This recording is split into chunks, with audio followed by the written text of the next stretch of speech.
Hello everyone, in this video we will be seeing part 3 of What If Naruto Became the Crimson Speedster, and I hope you guys enjoy.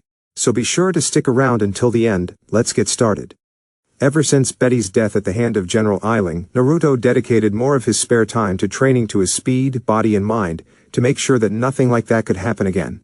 That meant he spent more time on the cosmic treadmill, as Cisco dubbed it, and in the training room, to keep pushing his powers, while also spending as much time on the last stretch of his college work, and reading up on everything to get onto the same page as Cisco and Dr. Wells. After Dr. Wells revealed to Naruto that he was fast enough to break the sound barrier, it started a bit of a friendly competition between him and Barry to see who would eventually be faster. Other than that, nothing else happened. No new metahuman or crisis they had to deal with, so their spare time was kept with making sure the city was safe and stopping any crimes in progress.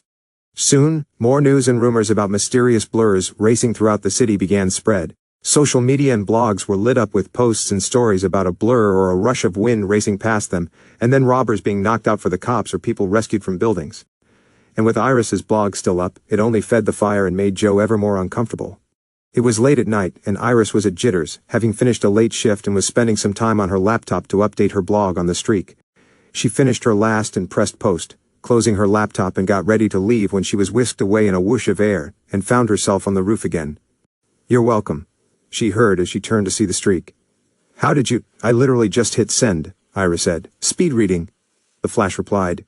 "It's crazy what you can do to your voice," Iris said, as the Flash super sped behind her, causing her to turn around.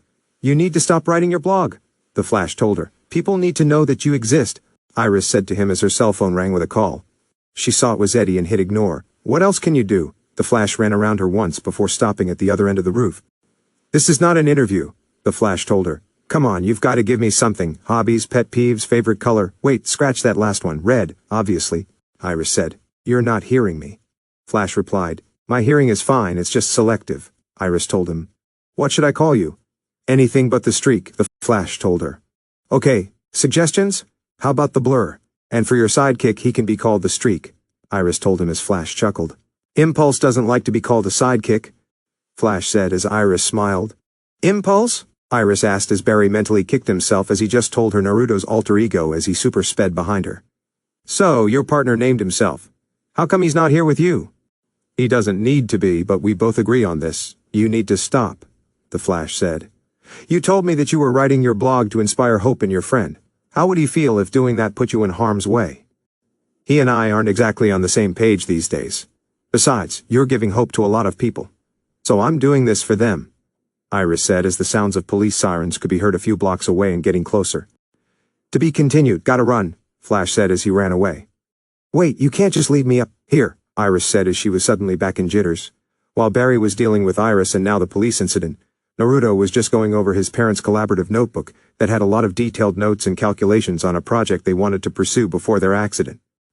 He first found it when he went through the box of his parents' stuff, when he went through their notes for any clues on what happened to him when he first got his powers.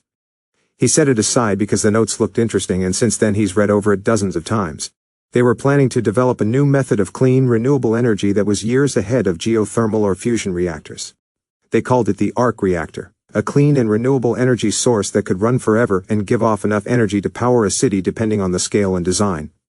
The arc reactor would theoretically use palladium as a grounding mechanism, and as reactant, while repulsor technology would be the means of power for the reactor. Repulsor energy is created by taking excess electrons and turning them into muons, which can penetrate deep into atomic matter and provide a tremendous amount of propulsive force. There wasn't any current application of this tech, but this could one of them.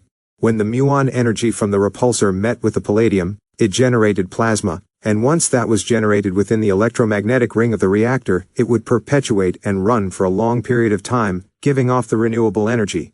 It was safer than an atomic fusion reactor, but the only flaw was that it never made it past the theoretical phase. His parents only did the beginning calculations and designs for the reactor before the car accident. So Naruto was thinking that he could work on this to honor their memory. Maybe even incorporate some calculations or designs from his senior thesis on hydrogen fuel possibilities to make it work. Naruto did some of his own calculations, and decided to go see Dr. Wells to have him look and ask for his help to try and make this a reality. He grabbed his jacket, the notebook, and walked out of his room to see Tsunade in the kitchen. Naruto walked over to the fridge and grabbed a cream soda and took a sip. "Hey, Tsunade," Naruto said as he took a sip and saw she was really engrossed in a section of the paper. "Hey Naruto, did you read the paper at all?" Tsunade asked as Naruto shook his head no, walked over and read the article she was referring to. Injuries and hospital visits shoot up, growing concern. "What's going on, a metahuman?" Naruto asked. "No. It says that there's been an increase in civilian injuries and hospital visits who were attempting to get sights of the rumored streak," Tsunade said, as Naruto cursed. "Crap," Naruto said as he sat down next to her to read. "The recent increase of people visiting crime scenes and dangerous areas around the city is in response to the surge of unsubstantiated reports and blogs of the fabled streak in Central City. The rumored streak, as seen in amateur photos of the red and white streaks throughout the city, has fueled civilian interest in discovering if the streaks exist. The amount of information on the streaks is limited at this point, with a majority of the reports coming from the blog of one Iris West, whose blog is responsible for a majority of the civilian interests. However, this has resulted in numerous visits to the hospital of people searching for a glimpse of the streaks. The latest tally of hospital visits this past month of people trying to get a glimpse of the streaks is in the reported 100, although an exact number is hard to determine. The police have yet to issue comment on the existence of the streaks, and what steps are being taken to keep the citizens of Central safe from the threats of rumors. "Aw man, this isn't good," Naruto said as he rubbed his head. "I know. Even some of the kids have heard rumors of the streak, and Shizune and I are doing everything we can to keep them from running out there and getting into trouble, just for a chance to see you or Barry in action," Tsunade said, as Naruto rubbed her back. "I'm sorry, I never wanted this," Naruto said as Tsunade pat his hand and smiled. "I know, but it was bound to happen. You and Barry aren't invisible, and as long as you go out there doing what you do, this will only be the beginning," Tsunade said as she got up to get a cup of coffee. "Okay, so what should I do?" Naruto asked as Tsunade thought for a moment. "The way I see it, there are two options. Option 1, you and Barry go public and the people of Central City know that the Flash, Impulse and metahumans exist in the city," Tsunade said as Naruto thought for a moment. "While I like the idea of not having to hide from the public, if people learn that metahumans exist, I'm worried about the public backlash. What's the second option?" Naruto asked. "Option 2, you find a way to stop these rumors about the Flash. You said that Barry's friend Iris writes a blog," Tsunade said. "Yeah, and Barry trying to stop her didn't work. I think he just likes that when Iris speaks to him when he's the Flash, he isn't her friend but something else," Naruto said as Tsunade nodded. "Ah, unrequited love, such a classic. Well, maybe you should talk to her, get her to understand the consequences of what she's doing, just something to consider," Tsunade said. She kissed him on the head and left. Naruto got up and super sped to Star Labs and went to level 600 where the Cortex was to talk to Dr. Wells. He walked in just as Caitlin and Cisco arrived from dinner. "Hey guys," Naruto said as they greeted him back. "Evening Naruto," Dr. Wells said as he greeted them. "Check the math, your dispersal models don't correlate," Caitlin told Cisco. They do if you factor in the seasonal fluctuations in reproduction cycles," Cisco said as Naruto and Dr. Wells were confused. "What exactly are we debating?" Dr. Wells asked. "The average number of bugs Barry and Naruto swallow in a day of running," Cisco said as Naruto gagged. "Hey, don't want to know," Naruto told them as they walked to the Cortex. "I look forward to seeing you accept your Nobel," Dr. Wells joked. They walked into the Cortex when Naruto noticed something on the floor, and saw it was Barry. "Barry!" Naruto shouted as he, Cisco and Caitlin walked over to see if he was okay. "Barry, say something!" They rolled him over and saw the bad bruise and blood on his mouth. "Ow!" Barry said as they helped him to the gurney, and Caitlin began helping him. She patched him up, gave him some pain medication and was putting a brace on his right hand and forearm. 13 fractures, that's a new record and that's just in your hand. You also have a concussion, 3 cracked ribs and a bruised spleen. Even with your powers you'll need a few hours to heal," Caitlin said as Barry nodded. "Dude, what did you hit, a wrecking ball?" Naruto asked. "No, it was a man, a big bad man. His skin changed when I hit him, like it turned to metal," Barry said. "Interesting, a man of steel," Dr. Wells said. "Oh, I like that," Naruto replied. "So you went after a metahuman alone? Dude, why didn't you call us?" Cisco asked. "I didn't know what he was. Besides, I was off duty," Barry said as Caitlin and Naruto looked at him. They both said, as Barry looked at them. "You're lucky he didn't knock out your teeth. Those puppies don't grow back," Cisco told him. "Strange thing is, I felt like I knew him," Barry said. "What do you mean?" Caitlin asked. "He said something that was familiar, but he's gonna hurt someone. So how do I fight a guy that's made of steel?" Barry asked. "We will find a way. Tonight, you heal," Dr. Wells told him as Barry nodded and laid back on the gurney to rest. Dr. Wells then walked over to the computers to see Naruto with his father's old notebook. I remember that notebook. Your parents' best collaborative work, after you of course. They had an interesting plan to design in the future. The arc reactor. That's what I came here to talk to you about. I was wondering if you think it's possible for something like this to work. I've read over my parents' notebook dozens of times, and I have all the math and science memorized. Do you think we can make a prototype? Naruto asked as Dr. Wells looked at the notebook. It's possible, but these designs and calculations are incomplete, Dr. Wells told him as Naruto smiled. Then we'll just have to complete them, Naruto said as Dr. Wells smiled and they got to work. Line break XX. The next morning, Barry had healed up and was fine but still sore. He went to work. Caitlin and Cisco were off doing their own things. Naruto went to his only morning class, and then after that he went back to Star Labs to work on the equations for the arc reactor. Dr. Wells had him and Naruto move to level 540 to work. It used to be Naruto's parents' own designated floor where Naruto's dad's office was but wasn't being used for anything else now. Naruto was drinking some water as he and Dr. Wells looked at the whiteboard of energy and dimension calculations for a prototype arc reactor that would be set up in Star Labs.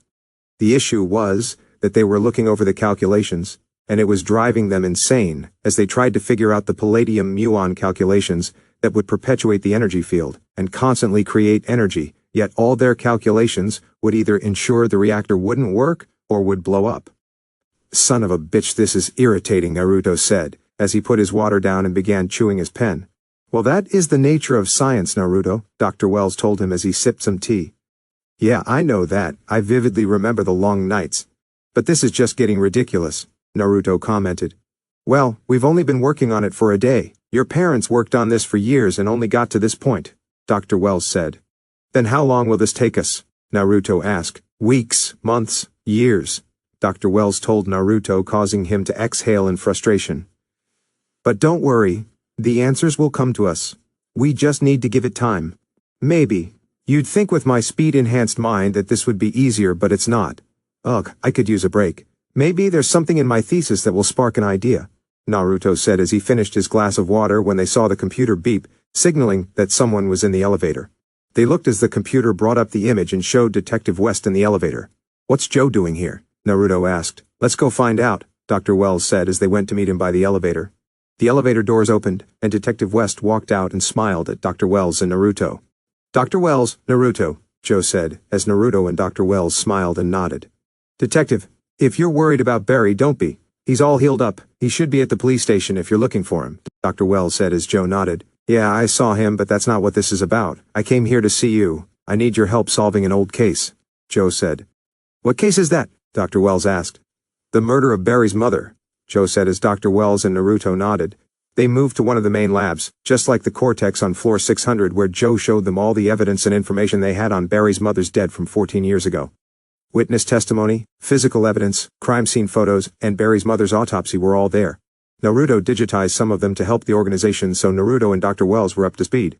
Dr. Wells told Naruto that he didn't need to do this, but Naruto was more than happy to help and give an extra pair of fresh eyes to the case. Barry described a tornado of red and yellow lightning in his house, with a man in yellow. Then bam, he's blocks away on the street, doesn't know how he got there. When I arrived, the place was a wreck, Joe said. Nora Allen is dead, Dr. Wells said. Single stab wound to the heart. Henry Allen covered in her blood. Joe finished. Despite all the evidence that Henry Allen is guilty, now you believe this man in yellow is responsible? Dr. Wells asked. Last night, I saw Barry rescue a young boy from being run over, and it looked exactly like Barry explained happened to him, Joe said. Like this? Naruto asked as he super sped back and forth in the Cortex in a blur of white-orange lightning. Exactly. It got me thinking, what if somebody with Barry and Naruto's abilities killed Nora? Joe asked. There's just one flaw with your theory, Detective, and that is all of this happened 14 years ago, which is long before your machine gave Barry his powers. Joe finished his sentence. An accident gave Barry and Naruto their powers, Dr. Wells said. Do you think it is possible that somebody with their super speed could have existed before the explosion? Joe asked. Detective, I deal in probabilities as a scientist, and in this case it's highly unlikely, Dr. Wells told him.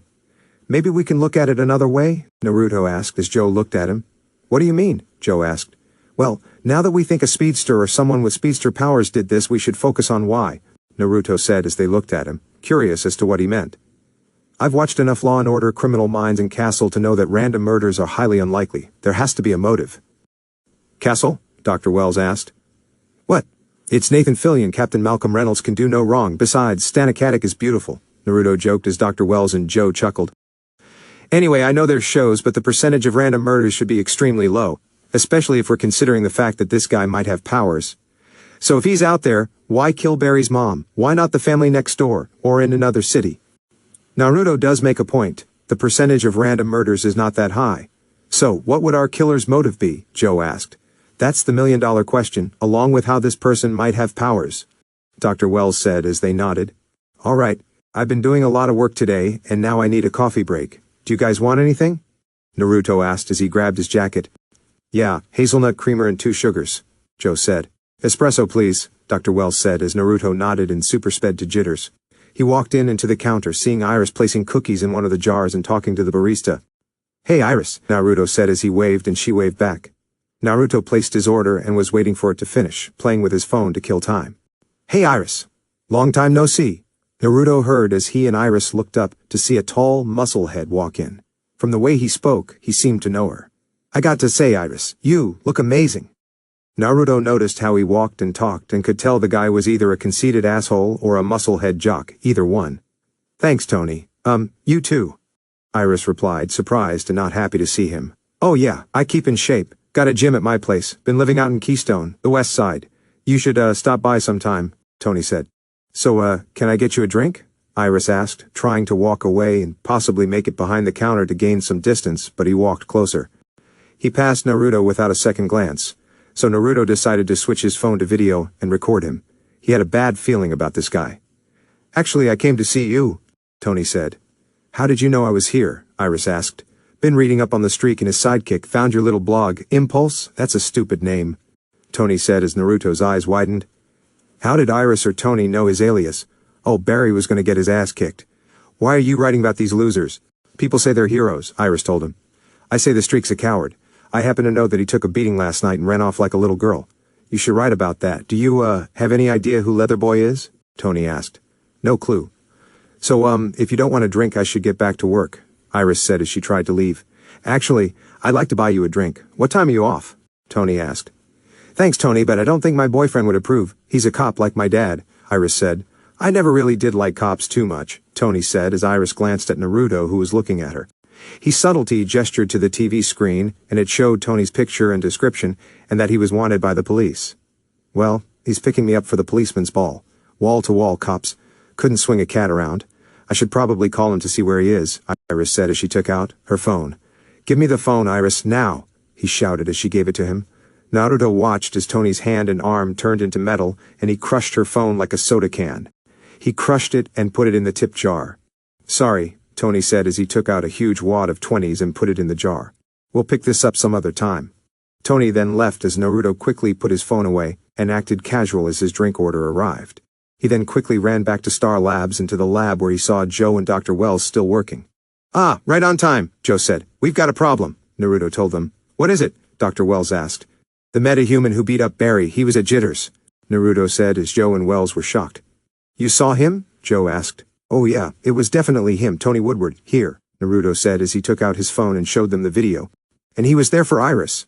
Iris? Joe asked. She's fine. He left, but Joe, he sounded a bit obsessed with her, and when she mentioned you and Eddie, he didn't sound so happy, but I think I know why he's obsessed with her, Naruto said as he sat down at the computers and began typing. Why? Joe asked as Naruto finished typing and activated the big monitor in the room to show them Iris's blog on the streak, with the latest post from last night about the streak and his sidekick Impulse. Wells and Joe saw this and immediately got worried. He's obsessed with Barry. He wants another fight and to beat him. He's been reading Iris's blog about us, Naruto said as Joe rubbed his head. I knew this was going to get her in trouble, Joe said. I thought Barry talked to her? Wells asked. I doubt that's going to work. And even worse, he slipped my name to her, Naruto said as he rubbed his forehead. I think Barry's feeling for Iris aren't letting him think clearly on this one. With Iris's blog, the more people who know about us, the more we'll attract new evil metahumans who want to kill us, and the more people will get hurt. Hurt? Joe asked as Naruto brought up the article Tsunade showed him. Tsunade showed this to me last night. The surge of accidents and visits to the emergency room have skyrocketed since Iris's blog went up, and it doesn't look like she's going to stop soon, Naruto said as they were all concerned. Well, Tony won't be around much longer. If he's got a place out at Keystone, we'll find him. Barry was with Eddie when they found the Hummer Tony stole. He'll have taken some of the evidence here to get it examined. Joe said. We can analyze the evidence and narrow down where Mr. Woodward might be. And once we do, we'll put him in the pipeline, Dr. Wells said, as Naruto looked at the posts on Iris's blog and got an idea. And I think I know how to deal with Iris's blog. You guys go tell Barry and the others. I'll be up in a second, Naruto said as Joe and Dr. Wells went to tell Barry, Caitlin and Cisco what Naruto found out, while Naruto made a quick call to Felicity to get something. Line break, XX. Sun had set on Central City as Dr. Wells was working with Cisco to determine the type of metal Tony Woodward could turn his skin to and use that to narrow down where he might be. Joe told Barry not to worry and that he'd have extra officers on her to keep her safe. While they did that, Caitlin noticed that Naruto hadn't joined them. He was currently in uniform on his way to handle the Iris situation. Speaking of Iris, she was waiting at Jitters for the streak after sending him a message on her blog. She had information on someone that she thought he needed to lock up. She was sitting at one of the tables waiting for the streak to show up any minute now since she sent the message about 10 minutes ago. Suddenly there was a whoosh of air that breezed past her and she knew he was here. I guess you got my message, she said as she turned and didn't see the red-clad streak but instead a white and dark orange-colored man. She couldn't see his face, because it was covered by a mask and it was vibrating. Iris West, we need to talk, Impulse said in a serious tone. Oh my God, it's you, Impulse, your boss told me about you, Iris said as Impulse sped behind her. He's not my boss, and I'm not his sidekick. Impulse told her as Iris turned around. Sorry, I just figured that since he came to talk to me that he was in charge, Iris said. The reason he went to speak to you is the same reason I'm here. To tell you to stop what you're doing, Miss West. Impulse told her, as Iris understood what he meant. The streak told me the same thing, but you guys need to understand that there are people out there that need to know about you. They need to know what you do and that you're out there. Don't tell me that it wouldn't be nice to have people out there thanking you, Iris said. We don't do this for the thanks or the fame. The situation is a lot more complicated than you can even begin to understand. You need to stop. Impulse told her. I'm sorry, but I can't. You don't understand that the people of this city need to know about you two. You two are inspiring hope to a lot of people that need it, and I'm not going to stop until everyone believes in you, Iris said, even if that means putting yourself in harm's way. I saw the message you posted on your blog. Tony Woodward, he was here, Impulse said. I never mentioned his name, Iris said. I'm resourceful. You need to stay away from this, Ms. West. He's dangerous, Impulse told her. I knew him when we were kids. He didn't want to hurt me, he wanted to impress me. But he's fixated on the streak in you and not in a good way. And he's different, he can change his body. I saw him turn his fist into metal. Iris said as she looked at Impulse. He's like you in the streak. Yes, and writing about us is what brought him to you. It put a target on your back. Impulse said. I know, but maybe I can talk to him, Iris said. No, he's too dangerous. He may want to impress you, but if you piss him off, he'll put you in the hospital or worse, in the morgue. That's what you fail to understand, Ms. West, is that you may think writing about us is altruistic, but it's putting a lot of people in danger and not just yourself. Impulse told her as she was confused. What are you talking about? Iris asked. Your blog has been attributing to the recent surge of hospital visits and injuries in the city, Impulse said as he super sped around and laid a newspaper on a table with the page turned to the article he was talking about. You may think you're doing a good thing by writing about us, but all you're doing is putting people in danger. No, this can't be right, Iris said as she read the article. It is, Ms. West. So long as you keep writing about us, more people will go seek us out and get hurt. This is your last warning. Stop now, Impulse told her. I can't. This may be bad, but it also means that the people of Central City are starting to believe in you too. Believe enough to go out there and see you in action. You may think this is a bad thing, but it's good more than you know, and that's why I can't stop, Iris told him, as Impulse shook his head. Very well, Ms. West. Then that's why I'm doing what I'm doing, Impulse said as he pulled out his phone and pressed send on a message. Iris's phone got a message, and when she checked it, she saw that her blog was being hacked into, and it then crashed with an error message saying that the web page was deleted and couldn't be found. What did you do? Iris shouted as she tried to find her blog but kept getting the error message. What I had to do to protect the Flash and myself. Stay away from this, Miss West. This is your last warning. Impulse said he left the building, seeing police officers arrive to pick up Iris. Naruto was running through the city, feeling a bit guilty for what he did to Iris, but relieved and glad. He hoped that with Iris's blog officially down thanks to Felicity's hacking code, it would decrease the civilian interest in the Flash and Impulse, and people going out there to see them in action. If there wasn't a blog reporting on their actions, then they wouldn't know where to go, and there was no way the police were going to mention that two strangers with powers were solving all the crime in the city. Naruto was running past his school when his comm system beeped. "Naruto here," Naruto answered. "Naruto, it's Caitlin. We found out where Tony Woodward might be staying," Caitlin said. "Oh, that's good. So, did Joe send the CCPD?" Naruto asked. "That's the bad news. Barry left before we could stop him and he turned off his comm," Cisco said, as Naruto understood. "All right, I'm on my way to back him up. Where am I going?" Naruto asked. "The old defunct Keystone Ironworks. I'm sending the address to your goggles," Cisco said, as Naruto got the address and super sped there. He got in to see the place was trashed, and no sign of Tony. Naruto walked over to the tipped metal shelves and saw Barry. Barry, talk to me, say something," Naruto said as he grabbed Barry and pulled him from underneath. "Everything hurts," Barry moaned as Naruto exhaled in relief. "This is why it helps to have a partner," Naruto said as he grabbed Barry and super sped back to Star Labs, but before he left, he pulled the fire alarm to signal the police. Barry was put on the gurney as Caitlin helped him. They informed Dr. Wells and Joe about Tony and that Barry was okay. He also told them that he took care of the Iris situation. "What were you thinking? What were you thinking? I told you that we would figure out a way to defeat Mr. Woodward." Dr. Wells scolded Barry. "I'll heal," Barry replied. "You can't heal if you're dead. He could have killed you," Barry said. "I know, all right? I know in the past 36 hours I've had my ass handed to me twice by the guy who tortured me as a kid. I couldn't stop him then, and I can't stop him now. Even with my powers, I'm still powerless against him," Barry told them. "Not necessarily. Cisco," Dr. Wells said as Cisco brought up the information on Tony. "Any material, if struck at a high enough velocity, can be compromised. We ran an analysis on the metal in Tony's footprint. Based on its density and atomic structure, if you impact it at just the right angle at just the right speed, you could do some serious damage," Cisco said. "How fast would Barry need to go?" Naruto asked. "Factoring in the metal's tensile strength, estimated dermal thickness, atmosphere pressure, air temp, you'd have to hit him at approximately Mach 1.1, Cisco said, as Barry chuckled. "You want Barry to hit something at 800 miles an hour?" Caitlin asked. 844 miles per hour, actually, Cisco corrected her. "That's faster than the speed of sound," Caitlin said. "I know. He would create a sonic boom, which, as I said before, would be awesome," Cisco said, excited at the idea.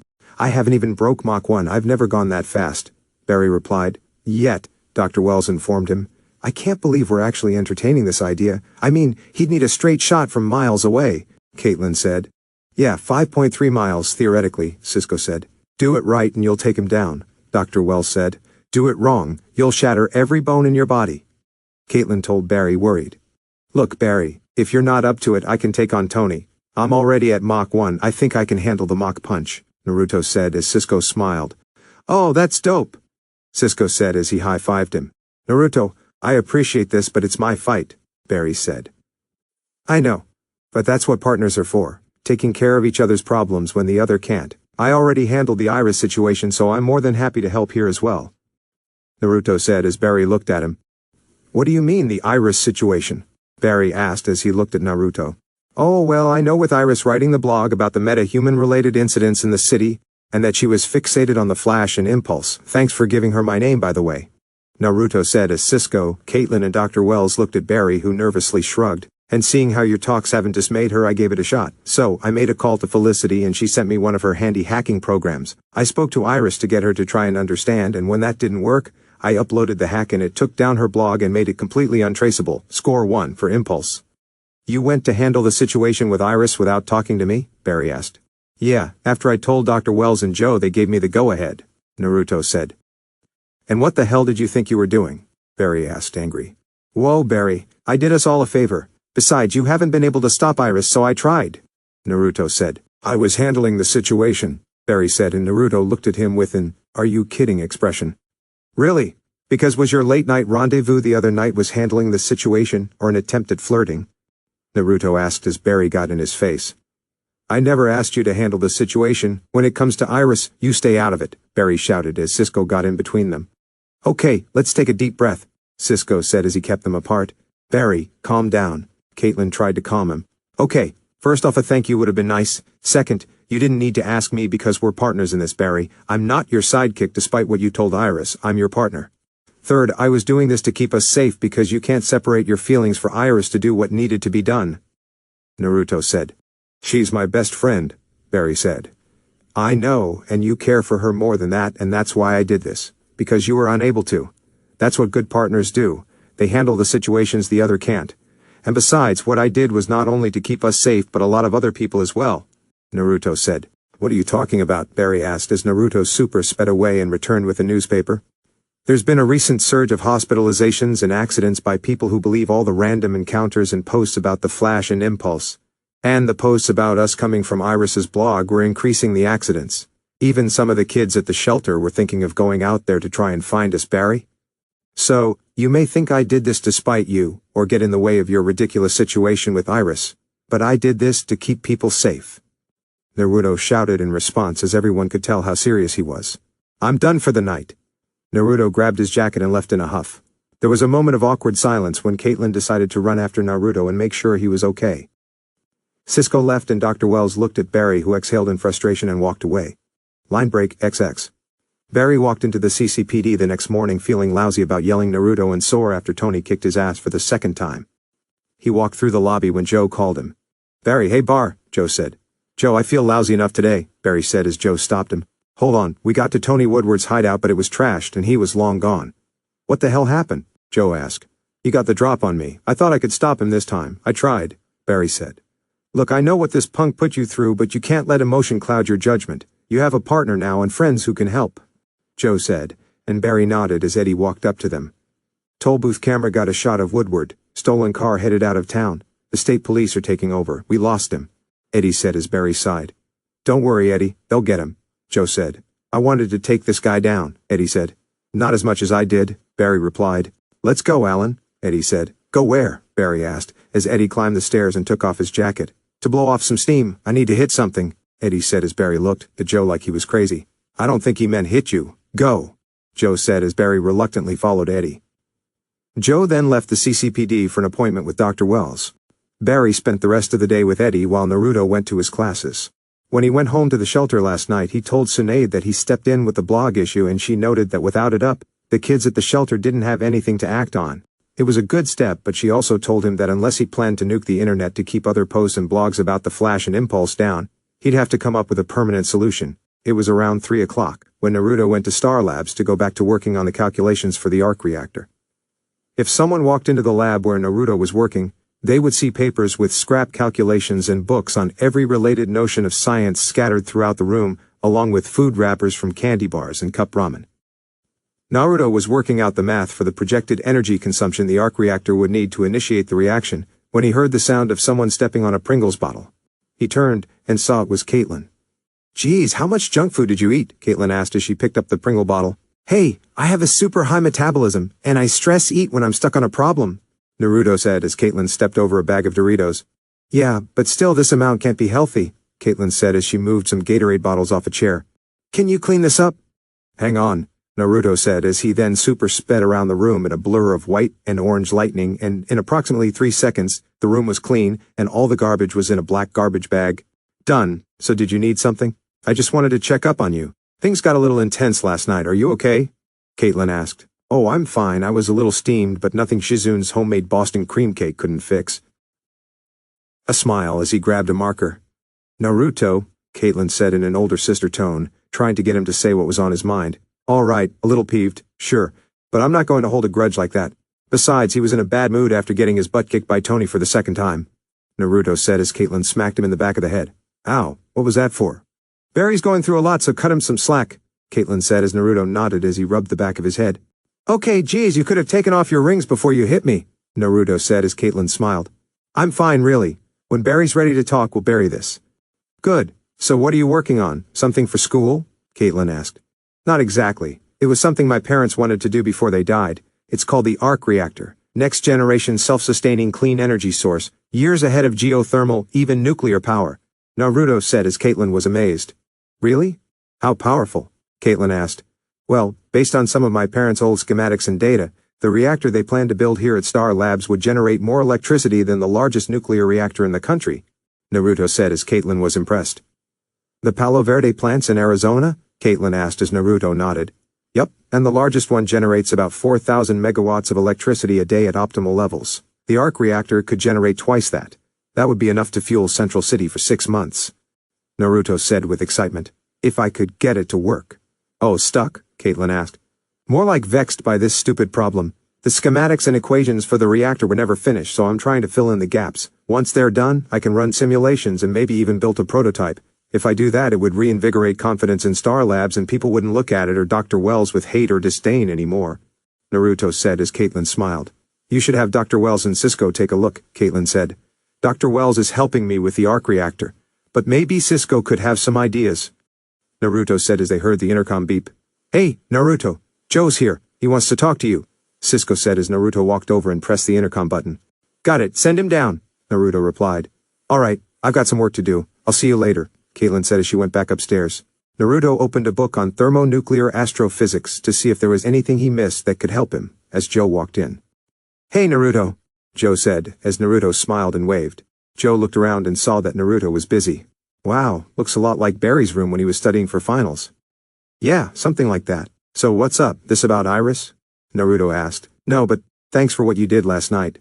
I'm actually here about something else," Joe said. "Sure, what's up?" Naruto asked as he put the book down.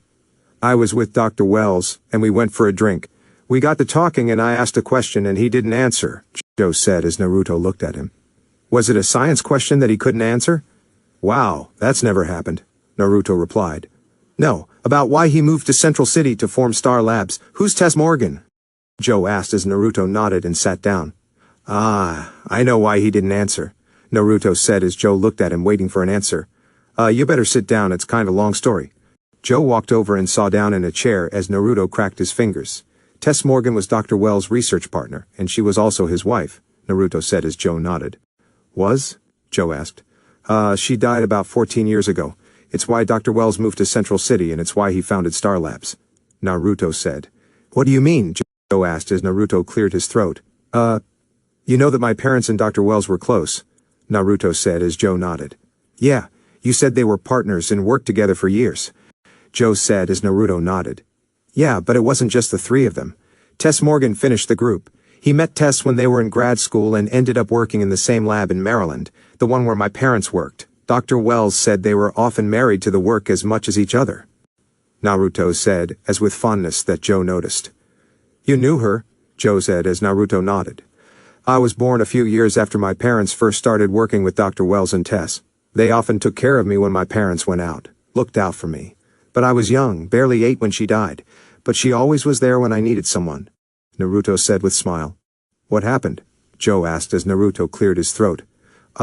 Dr. Wells and Tess went on vacation after completing a project, some time off on the West Coast. One night, Dr. Wells lost control of the wheel and they crashed. The paramedics came, but it was too late. She was gone," Naruto said as he sighed and rubbed the back of his head. "It's why Dr. Wells moved to Central City. No one knew him, and he could have a fresh start and rebuild." "Then why did your parents move here with him?" Joe asked.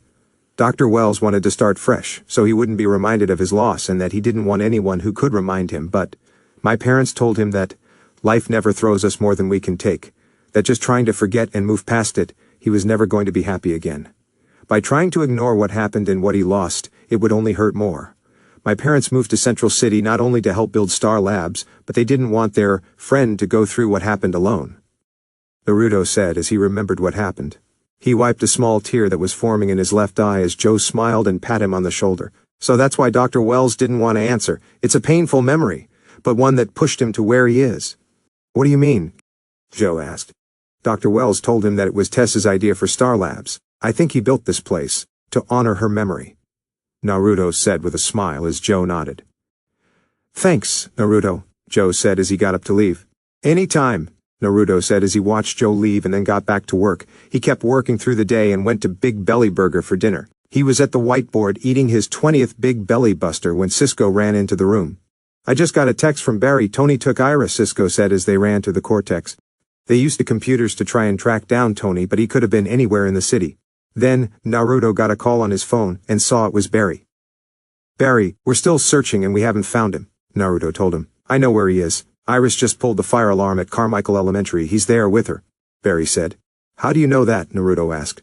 "It's where we went to school. If I'm going to take him down, I'm going to need my partner," Barry said, as Naruto smiled. "Then let's do it," Naruto said, as he got suited up and super sped out of the building. Naruto was running down 4th Avenue as Barry turned the street and joined him. The two were running neck and neck. Naruto looked over to Barry, smiled and nodded as Barry nodded back, and the two blurs of lightning raced through the city. Tony had knocked out the police guarding Iris and took her to Carmichael Elementary. He smashed the doors open and dragged her through their old hallways. "Tony, turn yourself in before things get worse. It's not too late," Iris told him as Tony was looking at a trophy case of all his old achievements. "Yeah, it is," Tony said as he shoved her. "Cops are already looking for me, so get ready to cover the showdown of a lifetime because I'm not going out without a fight." Tony heard a whoosh of air behind him and saw the Streak and Impulse standing in the hallway. "Good, because you just found one," Flash said. "You just won't stay dead, and you brought your sidekick. Couldn't take me on your own, so you need help to rescue your fangirl," Tony said. "This is between us, let her go," Flash said. "Oh, I could, but I'd rather make her watch while I break every bone in your body," Tony said as he changed his skin into metal. Flash and Impulse ran forward as Tony winded up for a punch, but Flash just slid between his legs, and Impulse just slid to the right, and both appeared behind him. Impulse grabbed Iris and ran to the end of the hall. "Get her out of here," Flash said as Impulse nodded. He grabbed Iris and ran out of the school and all the way back to Central City and to the CCPD. Captain Singh, Joe, and Eddie were in the main area when a whoosh of air hit them, and they saw Iris standing there. "Iris," Joe said as he hugged her, and silently thanked Naruto and Barry. Naruto skid to a stop in the alley of the CCPD and smiled. "Barry, Iris is safe," Impulse said as he heard Cisco shout over the comms. "Go, man, go!" Cisco shouted as Naruto clicked a button on his goggles and saw the tracker in Barry's suit rushing through the city towards Tony, so Naruto ran back to the school. He arrived in time to see Barry fly through the air with his right fist extended and hit Tony with a punch across the face. The impact of the punch created a shockwave that broke the glass windows of the school and sent Flash and Tony to the ground. "Mach punch, baby, woo!" Cisco shouted as he saw Barry groan in pain, but also saw Tony get back to his feet, so Naruto ran forward and decked him across the face and knocked him out. "Shit!" Naruto shouted as he held his right hand. "Nice cross," Barry said. "Thanks, but I think I broke my hand," Naruto said. "Yeah, me too," Barry replied as Naruto chuckled and held his hand out. Barry grabbed it and Naruto pulled him back to his feet. "Thanks for the help, Impulse." "Don't mention it, Flash," Naruto replied as they both smiled. Barry and Naruto went back to Star Labs with an unconscious Tony and put him in a cell in the particle accelerator ring. They were done, but Barry wanted to have a few words. Tony woke up and saw he was in a small cell, so he immediately got up. He saw a shadow figure outside his cell, so he began banging on the door.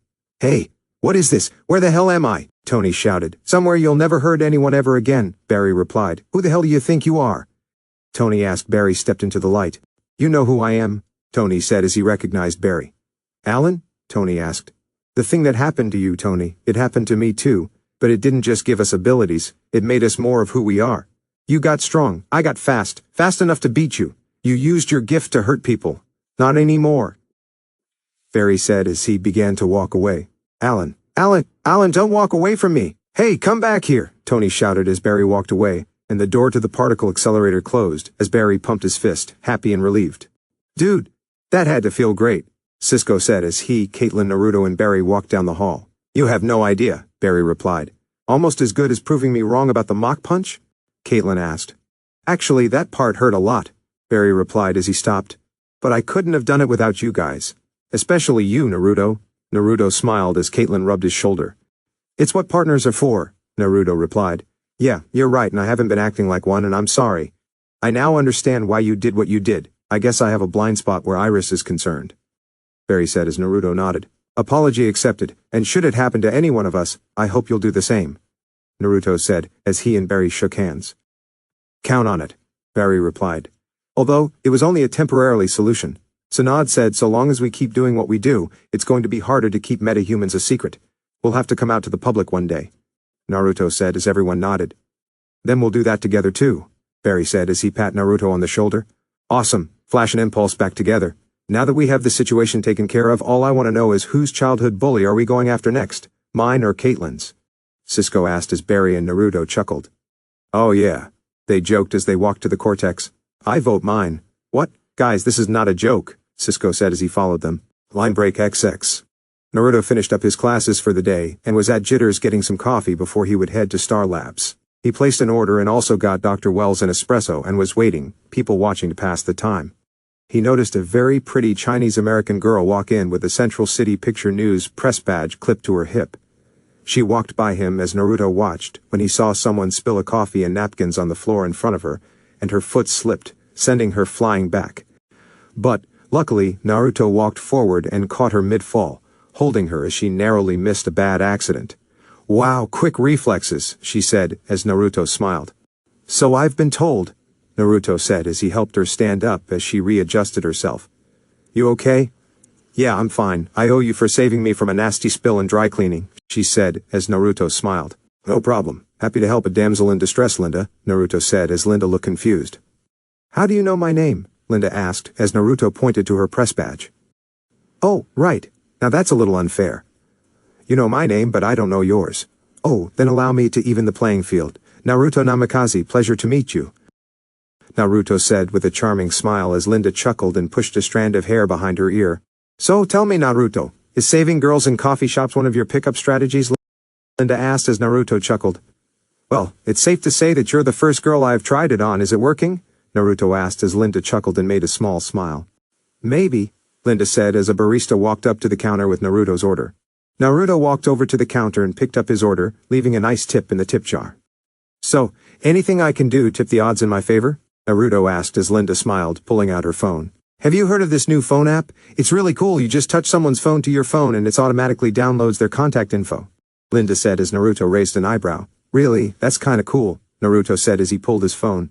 She then touched her phone to his and Naruto saw her number downloaded. "There, you have my number. What you do with it now is up to you," Linda said. "And you're okay with trusting your phone number to a stranger?" Naruto asked. "I think I'll let it slide for the guy who saved me from a nasty spill," Linda said as she walked over to the register. She looked back and smiled as Naruto smiled back. "Yes?" Naruto whispered to himself as he left. Naruto walked into the cortex and saw Dr. Wells and Cisco working on some calculations on projected growths for Naruto and Barry's powers, as well as other training regimens and applications for their blood. "Hey guys," Naruto said as he walked over and handed Dr. Wells his espresso. "Thank you. You seem to be in a good mood today," Dr. Wells noted. "What do you mean?" Naruto asked as he sipped his coffee. "Other than the fact that you're much chipper than you usually are on a day when you have classes," Dr. Wells said as Naruto chuckled. "Observant as always. I met a girl and she gave me her number," Naruto said as Dr. Wells smiled and Cisco chuckled. "Nice. Naruto is now a fast-moving lady-slaying machine," Cisco said as Naruto chuckled. "She just gave me her number, Cisco. Save that comment for when we go on an actual date," Naruto said as he sipped his coffee. "So what's on the docket for today?" "I was thinking that we could continue to work on the arc reactor calculations. I briefed Cisco on the project. I hope that's okay," Dr. Wells said as Naruto nodded. "Great, an extra pair of eyes could help," Naruto said as they went to the lab that Naruto was using and began working on the calculations. They kept working on the calculations for hours and into the night, and the schematics for building it were nearly complete, but now they ran into a new problem. Naruto was biting his pen in frustration as he, Cisco, and Dr. Wells looked at the 4 whiteboards with calculations and equations as to the design and reaction that would be needed for the arc reactor to actually turn on and work in a mixture of scientific intrigue, exhaustion, and frustration. "I've looked at these calculations so many times today that I'll be seeing them in my sleep," Naruto said as he tossed his pen away in frustration. "And even then, I don't think we'll figure out the fundamental operational issues the reactor is going to pose," Dr. Wells said as Cisco stood up to stretch and get some blood flowing to his brain. "Okay, let's wrap our brains around this. Even if the schematics and calculations are right and we can actually build the arc reactor, it would be the size of an 18-wheel truck. Not only would it be huge, it would take a massive jolt of initial power to start the reaction. The same power equivalent to the amount of energy Star Labs goes through in a month, and if we do manage to start the initial power reaction, the energy the reactor generates also creates an excessive amount of waste heat, one of the fundamental laws of thermodynamics. And the generated heat would melt the reactor, or the chemical waste that would be generated would cause an explosion. Do I have our problem spelled out correctly, or am I missing something?" Cisco asked as Naruto sighed. "Nope, you got it. If we wanted to build this thing and actually got it to work, it would take a cooling or management system the size of Star Labs itself to ensure the reactor didn't blow up, destroy itself, or wasn't a colossal waste of time, effort, and funds. Now I understand why my parents were stuck," Naruto said as he slammed his head on the table. "Sorry, Naruto, I know this meant a lot to you," Cisco said as he pat Naruto on the back. Dr. Wells continued to look over the board before he began writing down calculations on a spare notebook that was lying around. "Dr. Wells, care to fill us in?" I believe there is a way we can circumvent the issue of the generated waste energy for the arc reactor. I believe we can borrow aspects from cogeneration, which I believe you gentlemen should know of. Dr. Wells said as he finished the calculations. Yeah, the principle of using waste heat or steam generated from plants as energy, Naruto said as Dr. Wells nodded. If we cement the inside of the reactor ring with a cobalt tungsten resin, it will prevent degradation in conditions of extreme heat. That would take care of 80% of the excess heat given off by the reactor, and a small-scale modified thermoelectric device would absorb the rest of the energy and ensure the reactor is no longer a danger, Dr. Wells said as he showed them the calculations as they looked them over, and it could work. That's brilliant, Naruto said. I could definitely come up with something small yet powerful to exploit the temperature difference given off by the reactor, Cisco said as they began writing stuff down. They worked into the night and the next day, and when Caitlin and Barry came to Star Labs to see what was going on, they would see Cisco, Dr. Wells, and Naruto working on something. They continued working through the day, taking breaks to get something to eat or for bathroom stops. Naruto was drinking some soda, eating a sandwich, and looking at his phone, taking a small break. As he was looking through his phone, checking his email and looking through his Facebook, he saw a Central City Picture news article on the success of Central City High's football team getting into the state finals, and saw it was co-written by Linda Park. One way to meet someone, let's see where it leads, Naruto said as he decided to give Linda a call, and the two would meet for a lunch date tomorrow. Line break tick 6. 2 weeks had passed since they dealt with Tony, and no new meta-human sighting had caused Team Flash to go into action. With Iris's blog down, it lessened the number of sightings, and Joe said the CCPD were sending out more patrol units in response to the growing incidents, and it was working. Naruto and the rest of Team Flash were at Star Labs after a recent series of speed tests and training, and to go over the results. And as it turned out from the recent training and tests, Naruto and Barry were pretty even now at about Mach 1.1 each, but Naruto showed signs of being slightly faster, which Cisco kept to himself for now. Caitlin was looking over Barry to make sure he was okay after the last test while Naruto was at the computer, running the simulations on the latest calculations he, Cisco, and Dr. Wells had written for the arc reactor. Naruto watched the screen as the computer ran through the calculations and created a digital construction of the arc reactor. It then generated a simulation of the arc reactor's startup process, and Naruto watched it with anticipation as the reaction in the reactor ring started up and began generating energy. He hoped this time it would work, but was ready if it didn't, because the last 25 simulations they ran didn't work. Naruto yawned as he watched the energy reaction start up, and it began perpetuating and generating a slowly building yield of energy. He watched as the energy that started the reaction ceased, and was expecting for the simulation to end either with the reactor failing to perpetuate, or for the reactor to explode. Another minute or two passed as the simulation kept running, and the reactor was still intact and didn't explode.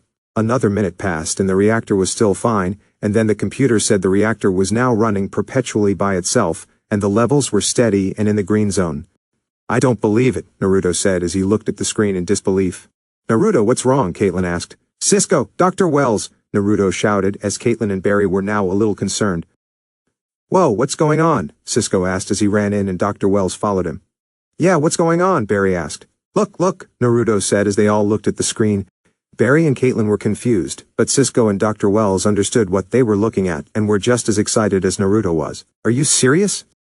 Cisco asked as Dr. Wells got on the computer to double-check the information. I believe it is, Dr. Wells said as Naruto and Cisco exclaimed in excitement. Yes, Naruto shouted as he and Cisco hugged and shouted every kind of happy cuss word combination they could think of. Okay, would someone please explain what is going on? Barry asked. Naruto just won the next friggin' Nobel Prizes, what's up? Cisco shouted as he hugged Naruto and kissed him on the cheek as Naruto pushed him off. We won the next Nobel Prize, Naruto said as Dr. Wells smiled. Nobel Prize for what? Caitlin asked. Cisco, Dr. Wells and I have been working on an old project that my parents had on the drawing board years ago. It's called the arc reactor, and it's a next-generation clean energy reactor that can produce more energy than any nuclear plant, with none of the possible fallout or risk. We've been finishing the calculations for the past few weeks, and we just managed to get some calculations ready for simulation testing, and every single simulation had failed. But now, it's frickin' working. Naruto shouted as Barry and Caitlin looked and were amazed at what they saw. Oh my god, congratulations, Caitlin said as she hugged him and he hugged back. Naruto, this is incredible. This discovery is game-changing. I mean, you have the blueprints to something that is worth billions, Barry said as Naruto smiled. I know. This is just, it's unbelievable, Naruto said. And most of all, I believe your parents would be very proud that you completed something they were never able to. Dr. Wells said as Naruto smiled. So what's next? Are you going to build it? Caitlin asked. That's easier said than done. To actually build the reactor would take time, resources, and a lot of capital. Naruto said. Fortunately, I believe that Star Labs should have everything we need to actually build it. Dr. Wells said as Naruto looked at him. What? Naruto asked. When we began working on the early calculations for the arc reactor, I ensured that Star Labs was equipped with everything we would need in order to build a prototype. Granted, most of the material was already here, but I made sure the rest of the raw materials we would need are here at our disposal. Dr. Wells said as Naruto smiled. Then let's build this thing. But first, tonight we're going out to celebrate our little discovery, Cisco said, as he wrapped his arm around Naruto's neck. Yes, this is something that definitely deserves a drink, Caitlin said as they dragged Naruto out of Star Labs into a bar. They invited Joe as well, and the group drank and celebrated the recent scientific discovery. After their celebration, Naruto, Cisco, and Dr. Wells began drawing up the actual blueprints and schematics to build the reactor and where they would actually build it. Dr. Wells said they could use the free space near the particle accelerator ring to build it, as it was the only place left in Star Labs that the reactor would fit without calling in a huge construction team to make new space. And it was in the ideal spot for connecting to the Star Lab system, and the reactor ring of the particle accelerator would also act as an insulator and protective ring should something happen. It's been a solid week since the arc reactor was a feasible idea, and they managed to finish the actual blueprints and assembly of the small parts of the reactor like circuit boards and parts of the palladium ring. Now, usually Dr. Wells would have a huge team of other scientists and engineers to build something like this, but with Cisco and Naruto, he had everyone he needed. Cisco was the best engineer, and with Naruto's super speed and Barry whenever he volunteered to help, work that would take years could be done in months. Naruto was in the cortex, going over some notes in his parents' notebook, while Cisco and Dr. Wells were off working on the thermoelectric capacitor device that would absorb excess waste heat and energy. Naruto was writing stuff down when he heard footsteps, and turned to see Caitlin walk in with 2 cups of coffee. Hey, even scientists need a break every now and then, Caitlin said with a smile as she handed him a cup. Thanks, Naruto replied as he happily took it. So, how goes the work? Caitlin asked as Naruto nodded. It's going slow, as one would expect with something this big. But Dr. Wells said we're making good headway for this kind of project, Naruto said as he took a sip and closed his notebook. But I'll be finished with college in another month, and I managed to talk to the dean and he'll be ready to give me my diploma in December. How'd you manage that? People who finish college in the first semester still have to wait until May, Caitlin said as Naruto smiled. I made a very good argument, Naruto said, as Caitlin looked at him, and I might have made a sizable donation to the school to sway his judgment. I'd be careful, Naruto. You may have that kind of money, but don't go spending it in the wrong places. I can't believe a dean of education could be swayed like that, Caitlin said as Naruto smiled. Would you say the same thing if you were in his position? Naruto joked as Caitlin smiled. Maybe it'd have to be a pretty sizable donation, Caitlin joked as she sipped her coffee. So, are you doing anything tomorrow night? Why? Naruto asked. Well, Cisco is bringing me to the Angelica movie theater for a screening of Forbidden Planet, Leslie Nielsen before his comedy days.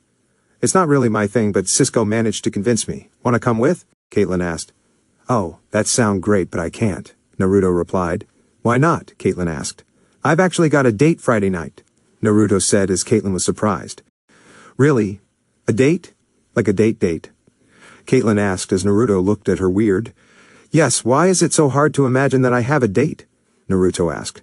Oh, nothing, it's just, ever since we've known you, you never really mentioned dating or experienced dating, Caitlin said as Naruto chuckled. Well, I had a life before I was struck by lightning.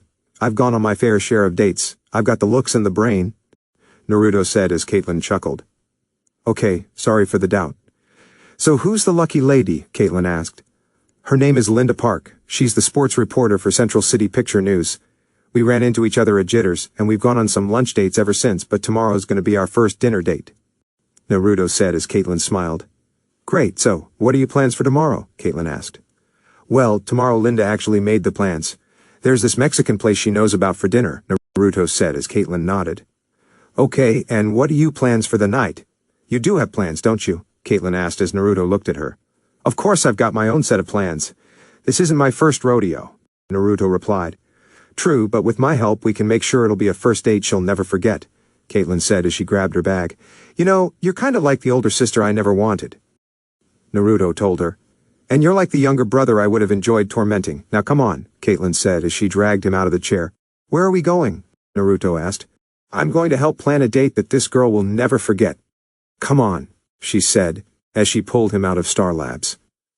The next day around 6 o'clock, a few minutes before Naruto was supposed to meet Linda, he was in his room at the shelter going through his wardrobe to pick out an outfit for tonight. And helping him was Tsunade, Shizune, Caitlin, and Kurama, who were acting as his support. The women, plus Kurama, were sitting in the kitchen enjoying some wine as Naruto walked in with a dress shirt, dress pants, and vest combo. This? Naruto asked as they looked at him. They said as they waved their hands, making the so-so motion. What else you got? Shizune asked, as Naruto super sped back to his room and reappeared in a second. This time, he was wearing jeans and a button-up. What about this? Naruto asked. It's too casual, not the kind of thing you want on a first date if you like her. Caitlin said as Kurama nodded his head in agreement. She's right. Maybe a second date kind of thing. Next, Tsunade said, as Naruto super sped back to his room, and returned with a black dress pant, red button-up tie, and black sports jacket combination. This one? I actually like this one, Naruto said as they looked at him for a minute. Not bad. Not too formal for a first date yet, doesn't say you're a slob. Tsunade said as Naruto glared at her. Thanks, Naruto replied. I like it. A formal casual rift in anything red and orange is your color, Naruto, Shizune said. Definitely, I think you're all set for your date, Caitlin said as she walked up to him and fixed his collar. And remember what we talked about? Yep, I'll see you ladies later, Naruto said as he super sped away. Naruto ran through the city and on the way to Linda's apartment, but not before he stopped at a flower shop. Linda walked out of her apartment and saw Naruto waiting on the sidewalk with a bouquet of white roses. Oh, punctual, Linda said as Naruto smiled. One of my many quirks, Naruto replied with a smile. And is that bouquet of lovely flowers for me? Linda asked as Naruto smiled. I hope it's okay I got the white ones, Naruto said as Linda smiled and took them. No, it's awesome. And my favorite color too, Linda replied as Naruto smiled. All right, Naruto said, as the two walked down the street to the Mexican restaurant. The two sat to a nice dinner, and Linda challenged him with the spiciest tacos in Central City, and Naruto was more than up for the challenge. They stared at each other after eating their set-up tacos, seeing if the other was going to break, and Naruto was close, with beads of sweat pouring down his forehead but tried to be strong while Linda smiled. Naruto looked at the glass of water on the table and thought he could do it but couldn't, and immediately downed the entire glass while Linda cheered. Oh my god, Naruto said as he felt that his tongue was still on fire. I told you these were the spiciest tacos in Central City, Linda said. Oh, I thought you were bluffing. Naruto replied. I never bluff, Linda said, as Naruto chuckled. Although you did a lot better than I thought you would. Yeah, so did I. I didn't think I ate anything spicier than Tsunade's 5-alarm curry, but I was proven wrong today.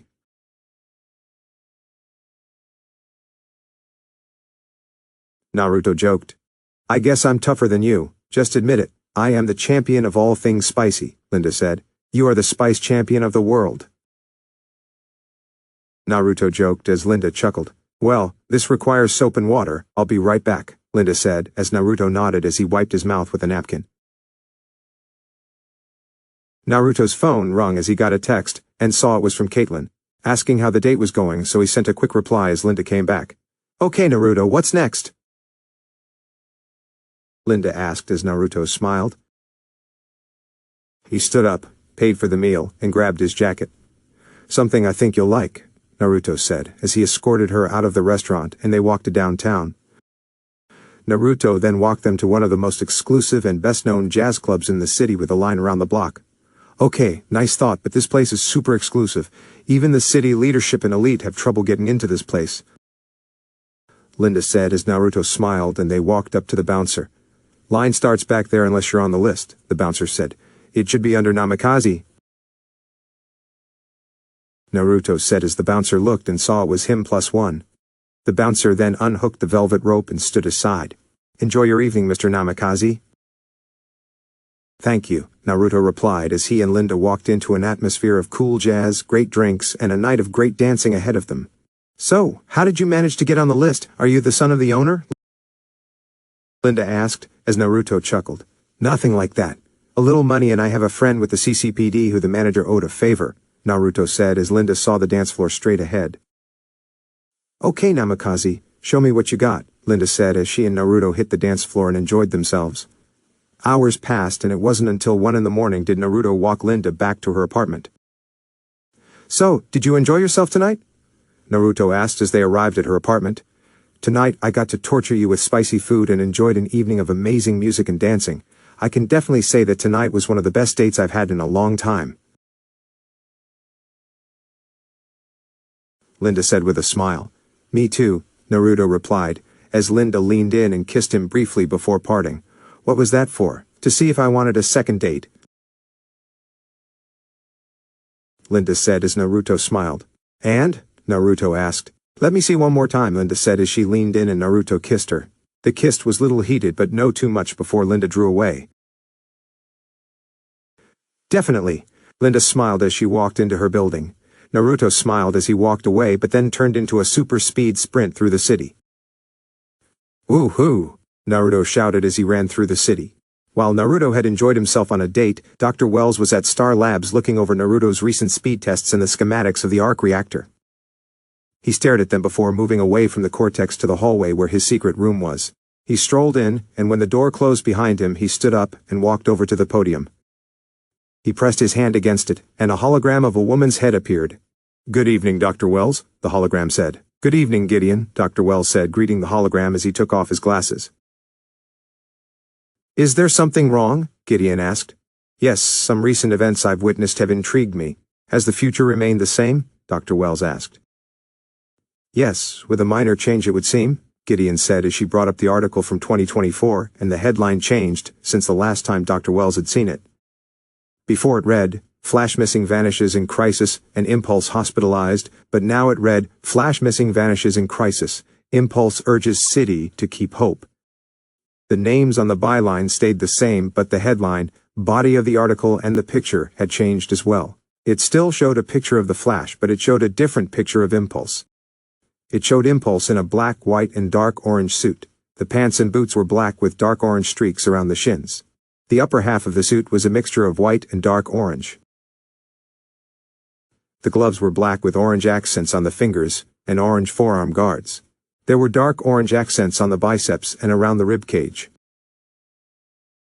The lightning bolt symbol on the chest was dark orange, as well as the lightning bolts on the ear, while the rest of the suit was white, even the face mask part. Everything except for the top of his head to show his spiky blonde hair, and from the top of his nose to his mouth was uncovered. 1. How is this possible? Dr. Wells asked. It would seem that his accelerated training and drive have pushed Naruto's destiny ahead by 10 years. He has increased tremendously compared to the previous timeline, Gideon said as Dr. Wells was both worried yet impressed. But the rest of the timeline remains intact? Dr. Wells asked. Yes, while Impulse's destiny has been slightly altered, the rest of the timeline has remained the same. It would seem your plan B is paying off well, Dr. Wells, Gideon said as Dr. Wells nodded. Indeed it would, Gideon, Dr. Wells replied. Line break, KexX. The next morning, Dr. Wells arrived at Star Labs early to visit his secret room without the risk of anyone seeing him. He strolled into the room, and once it was secured, he stood up and walked over to the podium and activated Gideon. Good day, Dr. Wells, Gideon said. One can always hope, Gideon. Bring up my log, would you? Dr. Wells asked as he took off his glasses. Certainly, Gideon replied as she brought up a record of multiple entry logs. Go ahead, Doctor. New entry for subjects A and B. It has now been 311 days since lightning struck and the events are not at all as I anticipated, especially dealing with subject B. But first things first. Subject A is acting exactly as I predicted he would be, and it would seem that I should have anticipated this kind of progress path. Subject A has begun relying on his speed in everyday life, using his extraordinary powers to solve ordinary problems, accomplish ordinary tasks. Unfortunately, his penchant for the heroic persists. The fact is, he can be a bit of a show-off, and while his desire to help others is commendable, it is impeding him from realizing the full scope of his abilities. But there is still time, as the future remains intact. Dr. Wells said as he swiped the podium and the article of the Flash and Impulse appeared. The biggest surprise is with Subject B. Now going into this endeavor I understood that Subject A was necessary, but upon discovering my connection with Subject B, a backup plan seemed feasible. In the ensuing years, the connection to Subject B and his parents has been invaluable, yet I have not realized up until recent days since the lighting strike how much they have affected myself and my backup plan. Subject B's progress has tremendously outshined my anticipated reports and projections, and his discovery of the arc reactor notes and its subsequent design has altered his destiny. Dr. Wells said as he zoomed in on the new image of Impulse from the newspaper. It would seem that Subject B's importance has improved the chances of my overall endeavor in more ways than one. And my endeavor seems no longer set on the fate of just Subject A, but now Subject B as well. Time will tell how much Subject B will continue to improve, and if he will, at all progress far enough for the endeavor to be completed ahead of time, but all signs point to yes. Dr. Wells said as he finished his entry. Naruto walked into the Cortex with a cup of coffee and saw Caitlin and Cisco near the science lab. "Morning, guys," Naruto said as he took his sip and walked up to them. "Morning," Cisco replied as he and Caitlin shared a smile and looked at Naruto, who noticed them staring. "Okay, you two are starting to scare me," Naruto told them. "How was the date, man?" Cisco asked as Naruto smiled. "A gentleman usually doesn't kiss and tell, but it went great, even though the dinner burned my tongue," Naruto joked as he sipped his coffee. "And the club afterward?" Caitlin asked. "A great idea. Great drinks, amazing music, and a chance to show off my awesome dance skills to Linda," Naruto replied as Cisco chuckled. "Naruto, the dancing lady slaying machine, give me some," Cisco said. He and Naruto high-fived. "It was great and she was great. It's been a long time since I've had this much fun on a date," Naruto said. "How long has it been?" Caitlin asked. My junior year of college. She was a friend, Hinata, and our group of friends thought we could be a thing. We tried, but it wasn't meant to be. She ended up dating a friend of mine, Kiba," Naruto said. "Well, you win some, and you lose some," Cisco said. "But Linda's great. In fact, we're going on another date tonight," Naruto said. "Really?" Caitlin asked. "Aren't you worried you might be moving too fast?" Cisco asked.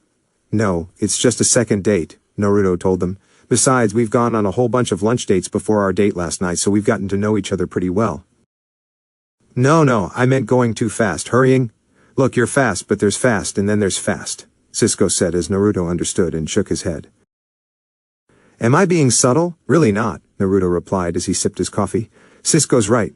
With your increased blood flood and heart rate, theoretically your speed can cause you to—" "Okay, stop," Naruto said, stopping Caitlin from finishing that sentence.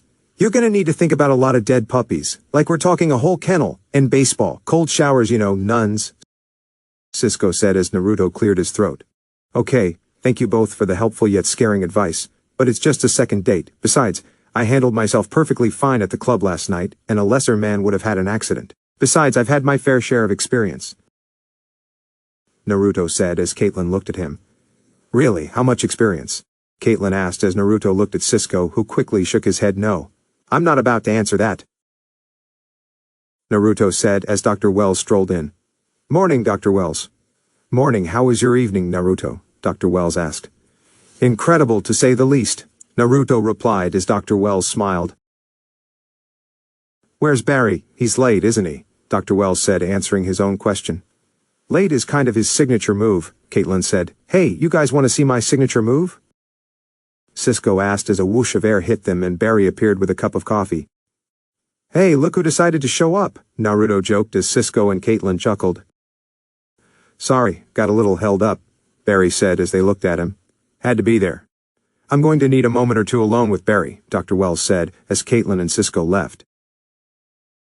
Naruto stood up and leaned over to Barry. "Oh, you're in trouble," Naruto said as before he left as Barry chuckled and sat down. "Now, may I remind you, Mr. Allen, that we had an agreement, that we would help with your heroics out there while you would help us research and develop your abilities in here, right?"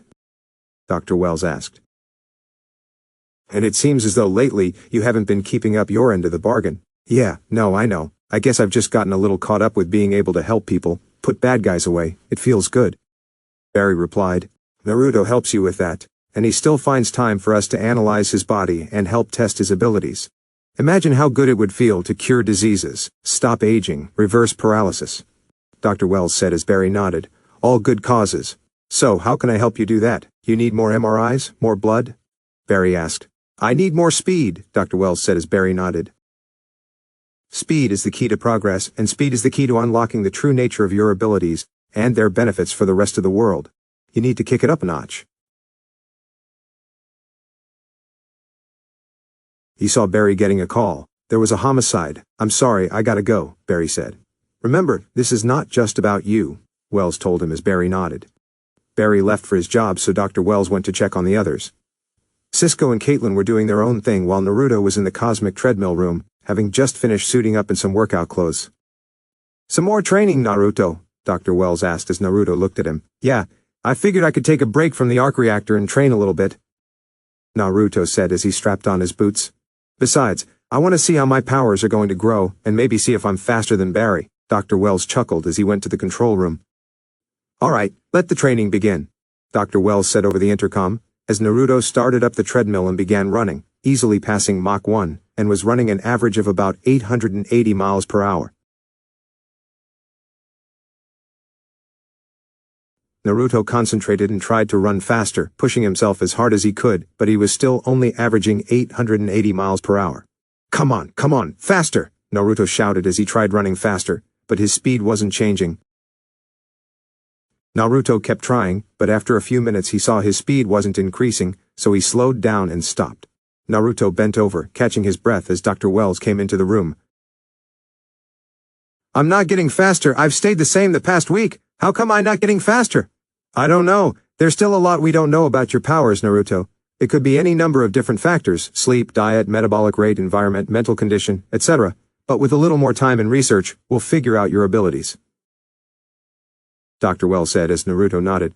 "But I want to tell you that I'm very impressed and proud of how far you've come since obtaining your powers. I'm sure your parents would be proud as well." "Thanks, Dr. Wells. I'd be where I am now without your guidance," Naruto said as Dr. Wells smiled. "My pleasure. It's the least I can do. In the meantime, perhaps there are other aspects of your abilities we can improve besides your speed," Dr. Wells said as he left the room, and Naruto grabbed a towel, water bottle and followed him. "What other aspects?" Naruto asked as he took a sip of water. "I mean, besides the super reflexes we've been testing and the accelerated healing. You're not going to shoot me, are you?" "No, nothing like that. But, while speed is your main power, there might be ways you and Barry can utilize it to your advantage," Dr. Wells said. "What do you mean?" Naruto asked. "That will be up to you to find out. You're the one who is better at thinking outside the box than I am, Naruto. Perhaps think less about running faster, and more about other things you would normally do," Dr. Wells said as he left, leaving a confused Naruto. "Other things I normally do," Naruto said as he was confused at what Dr. Wells told him. "What does that mean?" Naruto wiped his forehead and drank some water, thinking about what Dr. Wells said, and how else he could improve his powers. He capped his water bottle and swished it around, tossing it back and forth with his hands, thinking of what Dr. Wells said when he got an idea. Naruto put the bottle down and looked at his hands before he concentrated, and began shaking his hands at super speed, and they looked like they were vibrating. Naruto thought as he grabbed his water bottle with his left hand and held it out horizontally. He then began vibrating his right hand like he did before. "I may be onto something." He then slowly moved his vibrating hand down, and when it hit the water bottle, it split it in half, causing the water to spill out and hit the floor. Naruto looked at the two halves of the water bottle and saw the break looked like it was ripped cleanly in half. "Awesome!" Naruto said as he decided to test out his newfound power in one of the spare rooms. Naruto super sped all over Star Labs gathering different items to test his newfound ability, and they ranged from small wire cables to titanium steel beams. "All right, let us begin." Naruto walked up to the wire cables, held his hand out like in a karate chop motion and began vibrating it. He moved his hand onto the cable and it snapped in half like it was a twig. He kept doing the same thing to chairs, a plastic table, a wooden table and spare steel plates for the girder dummy, and they all proved to be excellent practice as they all broke in half. Next it was the titanium steel beams. Naruto grabbed one and was about to do the same thing when he decided to do something different. He clenched his hand into a fist and began vibrating it. He concentrated. More sparks of his white and orange lightning began to surge around his fist and arm. "Arrgh!" Naruto shouted as he threw a punch, and it smashed straight through the titanium beam like it was made of paper. Awesome! What the hell is going on? Naruto heard as Cisco and Caitlin ran in and saw Naruto and a bunch of broken objects. Sorry guys, I was doing a little training. Naruto said. Training what? Your karate chop? Cisco asked as he picked up a broken concrete brick. Something like that. Watch this, Naruto said as he moved over to the last titanium beam in the room. He clenched his fist and began vibrating it, and then punched the beam in two like it was paper, which completely shocked Caitlin and Cisco. Dude, that was awesome, Cisco said. I didn't know you had super strength as well as super speed, Caitlin said. It's not super strength, it's my speed but used a different way, Naruto said as Cisco looked at Naruto's hand and the broken metal beam. I'm guessing Naruto's using his speed to vibrate his fist. An object's force increases as it accelerates, like why a car crash at 25 miles per hour is more preferable than one at 55 miles per hour. Cisco said. Or no car crash at all, Caitlin said. You know what I mean. Anyway, Naruto's vibrating his fist at incredible speeds that it has enough force to break the beam, giving Naruto the ability to punch through solid metal. And given that Naruto's already broke the speed of sound, I wouldn't want to be on the opposite end of his punch, Cisco said as Naruto smiled.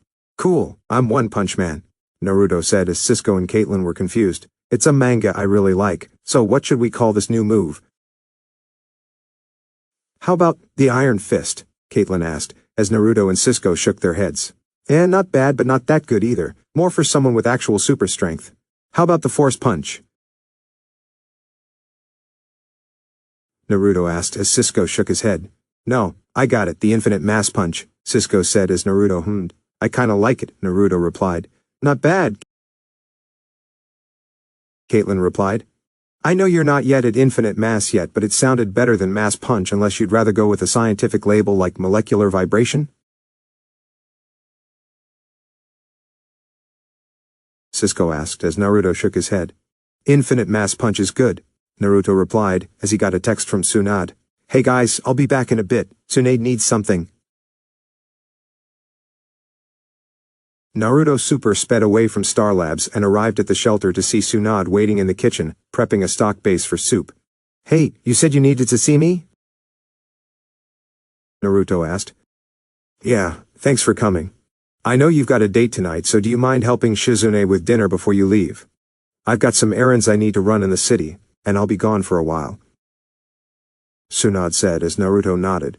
Sure, no problem, Naruto said as Kurama walked in with a chew toy. Hey buddy, you want to come hang out at Star Labs or are you okay here? Kurama walked up and snuggled into Naruto's hand and he understood what he wanted. Alright, I'll be back to help Shizune before dinner, Naruto said as Tsunade nodded. I made the soup base for the ramen. All you need to do is cook the noodles and add everything else. And I made a separate pot of soup for you if you get hungry later, Tsunade said as Naruto nodded. Awesome, I'll see you later, Naruto said, as he grabbed Kurama and wrapped him in his jacket to protect him while he ran them both to Star Labs. He arrived at the Cortex as Kurama jumped out of Naruto's arms and onto the desk and shook his fur and tail. Kurama glared at Naruto who shrugged. Sorry buddy, but I don't think fur was meant to go past 100 miles per hour, Naruto said as Kurama jumped from the table and made his way over to Caitlin. Naruto, Cisco told me that you took my lesson to heart and learned a new ability, Dr. Well said as Naruto nodded. The infinite mass punch or finite mass punch for now. Would have been nice to know when we were dealing with Girder, Naruto said, rubbing his hand as he remembered the pain from punching Tony. It'll come in handy, but you'll have to exercise caution and control in using your new ability, Dr. Wells said as Naruto nodded. Yeah, I could do some serious damage with this thing, but it will come in handy. I'll teach Barry later, Naruto said as Barry super sped into the Cortex. Speak of the devil. Hey guys, we've got another metahuman to deal with and this one isn't pretty, Barry said as he held up a flash drive of the data he copied from his lab. Cisco walked over and uploaded the data onto the computers, and the first image they got was of a burnt corpse. Whoa, now I understand what you meant by not pretty, Naruto said. What happened? Caitlin asked as she walked over holding Kurama. Murder at the power plant. One of their workers was found like that. There's no sign of any other kind of accelerant or explosive, so it was a metahuman. Finding out who our victim is could help us find our killer. Barry said. How are we going to find out who he is? His face is burnt to a crisp, Naruto said. Never fear because of a little thing called facial reconstructive software. It was designed for archaeologists, and it should help us ID your crispy corpse, Cisco said. I'm more concerned with how he got fried in the first place, Naruto said. There were signs of arc blasts, so most likely electricity, Barry said. It would take a serious amount of electric static voltage to cause that kind of tissue damage, Dr. Wells said. Guys, according to the software, there's an 82% chance your victim looked like this, Cisco said as the computer showed a 3D model of the victim's face. 82? Barry asked. It was 0 when you walked in here, pal, Cisco told him as Barry chuckled.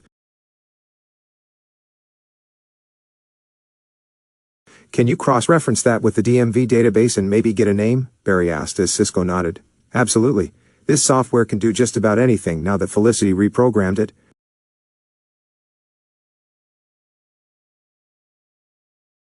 Cisco said as he got a match.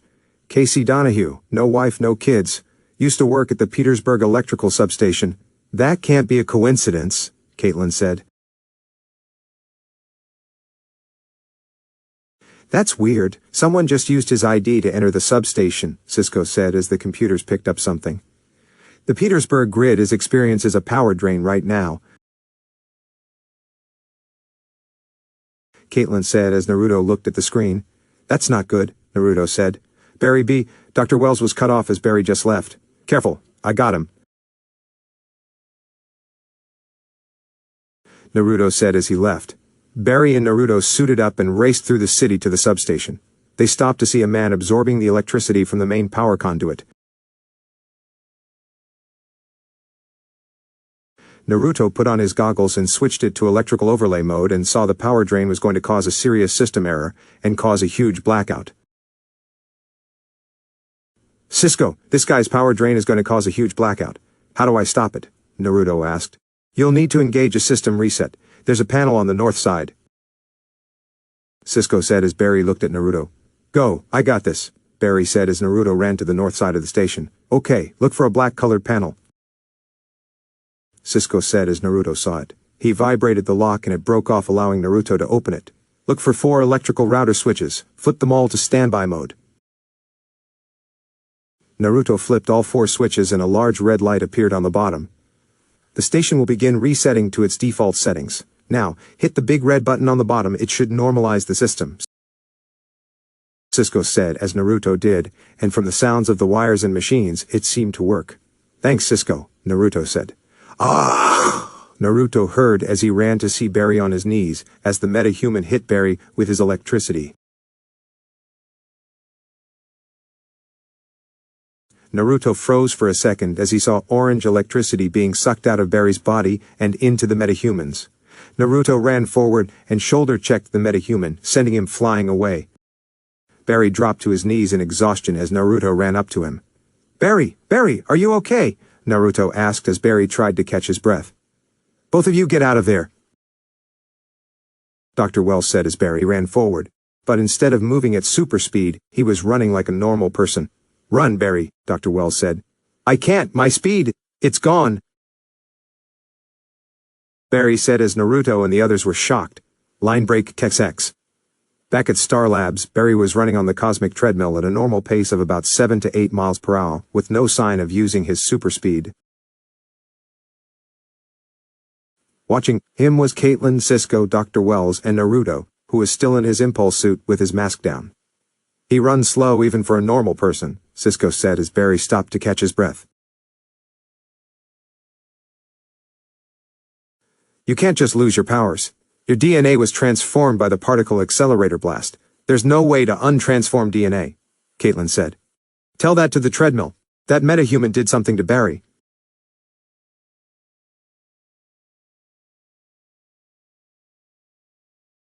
Naruto said as Kurama walked over and sat next to Barry. So we were wrong. This metahuman doesn't electrocute people, he siphons electricity, thereby removing your power.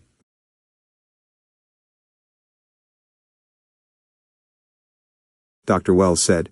That would explain what I saw. It was like seeing Barry's lightning sucked out of his body like some kind of force, Naruto said as Barry sighed. Alright, do we think this is temporary or? Barry asked Dr. Wells, legitimately scared about losing his powers. We have to run tests, Dr. Wells said as Barry felt hopeless.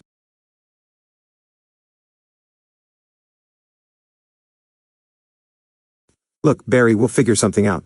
If this guy sucked out your lightning, maybe we just need to re-energize you. We won't stop until you get your powers back.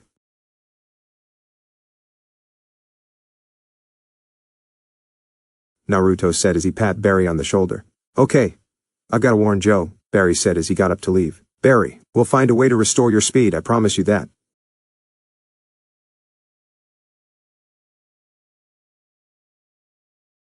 Dr. Wells said. And he always keeps his promises. Just give us a little time, Naruto said as Barry nodded and left. Well, this isn't good, Cisco said as walked over to the treadmill.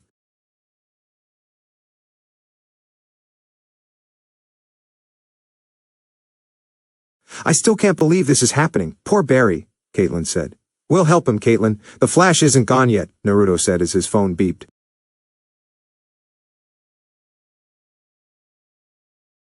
He took it and saw it was a reminder to help Shizune with dinner and get ready for his date.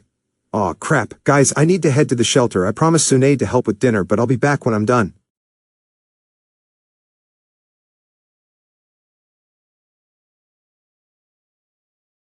Wait, don't you have a date tonight? Caitlin asked. Yeah, I'll call Linda and ask if we can reschedule, Naruto said. No, Naruto. Caitlin, Cisco, and I will be fine for the moment while we research how to get Barry his powers back. You should go.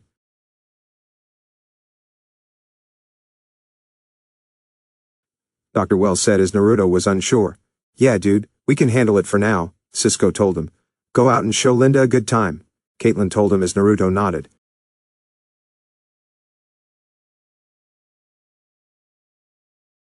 Alright, but the second you need me you text me and I'll be here in a second, Naruto said as they nodded. And can you watch over Kurama? Sure thing. We can watch over the little guy. Cisco said as he scratched Kurama on the head. Alright, I'll have my suit with me in case of emergencies, Naruto said as he super sped back to the shelter and helped Shizune prep dinner for the kids.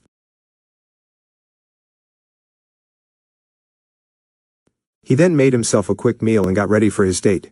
Barry told Joe what happened with the new metahuman, and that until Star Labs could get his powers back, they'd have to rely on the police or Naruto for now. After witnessing what happened, Dr. Wells went to his secret room to check on the future. Gideon, show me the future, Dr. Wells said as he touched the pedestal. Certainly, Doctor, Gideon replied as she brought up the article to show a completely changed headline. It read, Impulse Museum closed for reconstruction, and showed a picture of future Naruto in his costume and a destroyed building. Dr. Wells as he couldn't believe what he was reading. The future had completely changed, and even though Naruto was still around in a speedster, the events that Dr. Wells needed to occur hadn't occurred.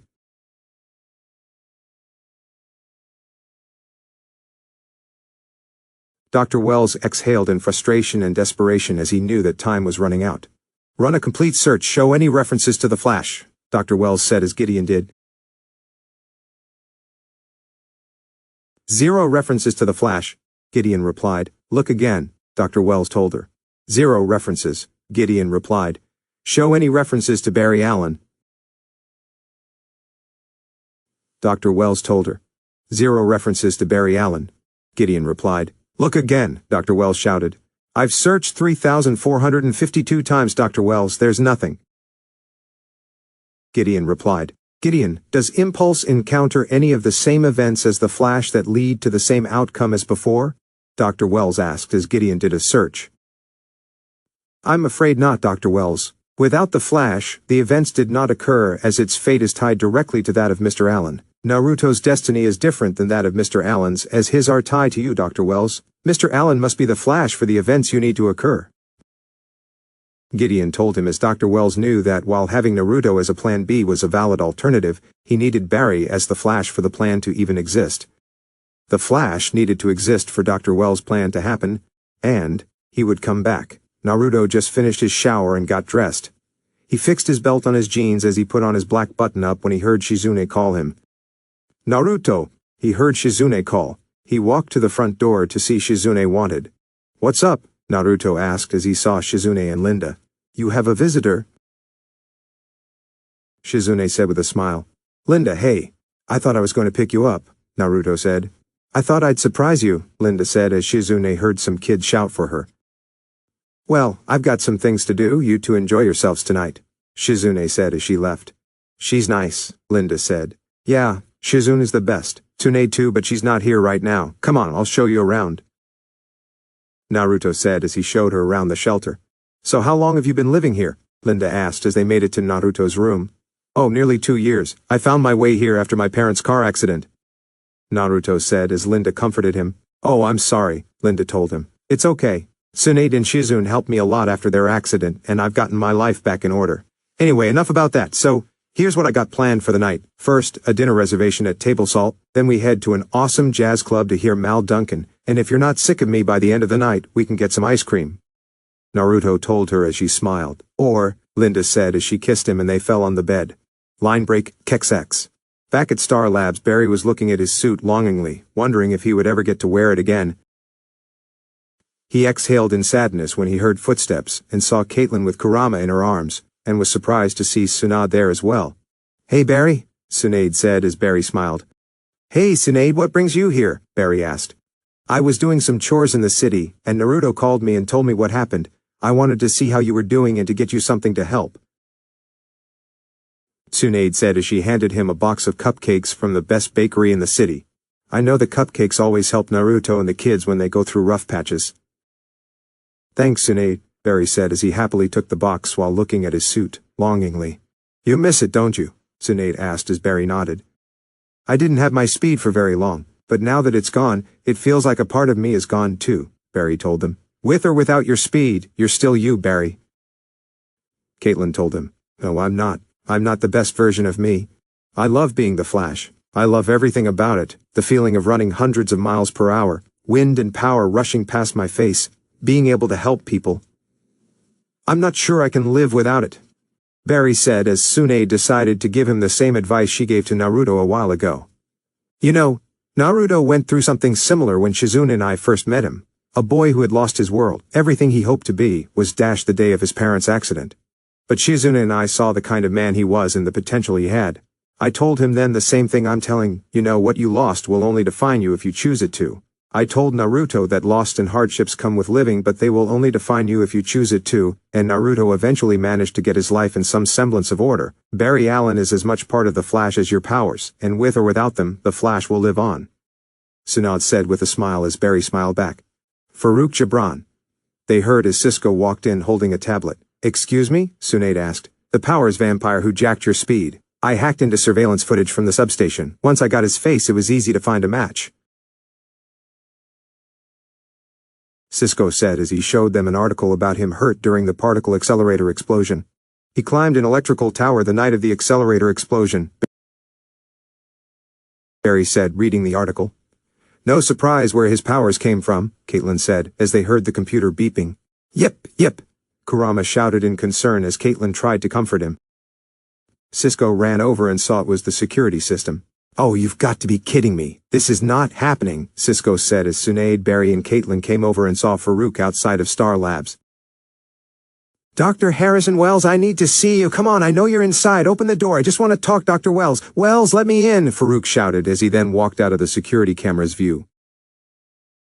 Farouk walked over to the main power junction generator outside of Star Labs, and began absorbing all of the electricity not only from Star Labs, but from the entire city power grid.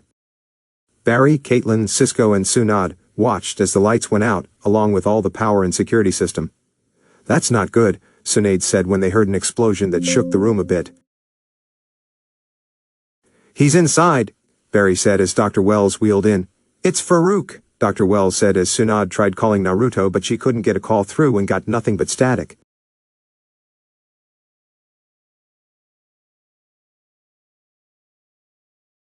I can't call Naruto, I can't get a call out, Tsunade said, as the others tried and they couldn't call either, all they got was static. Nothing, Cisco said.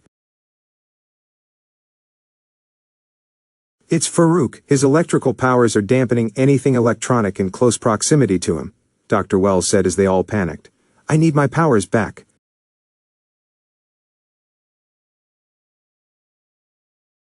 Barry said. I have an idea. It's untested, but just might work, Dr. Wells said as Barry nodded. I'm willing to roll the dice, Barry said.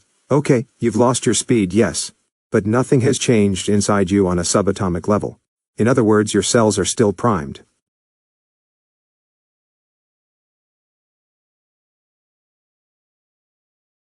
Dr. Wells said. They just need a jump start, Cisco said. How can we jump start him with the power out? Tsunade asked. The spare generator's offline. If we reboot it, we could get a charge big enough to recharge Barry.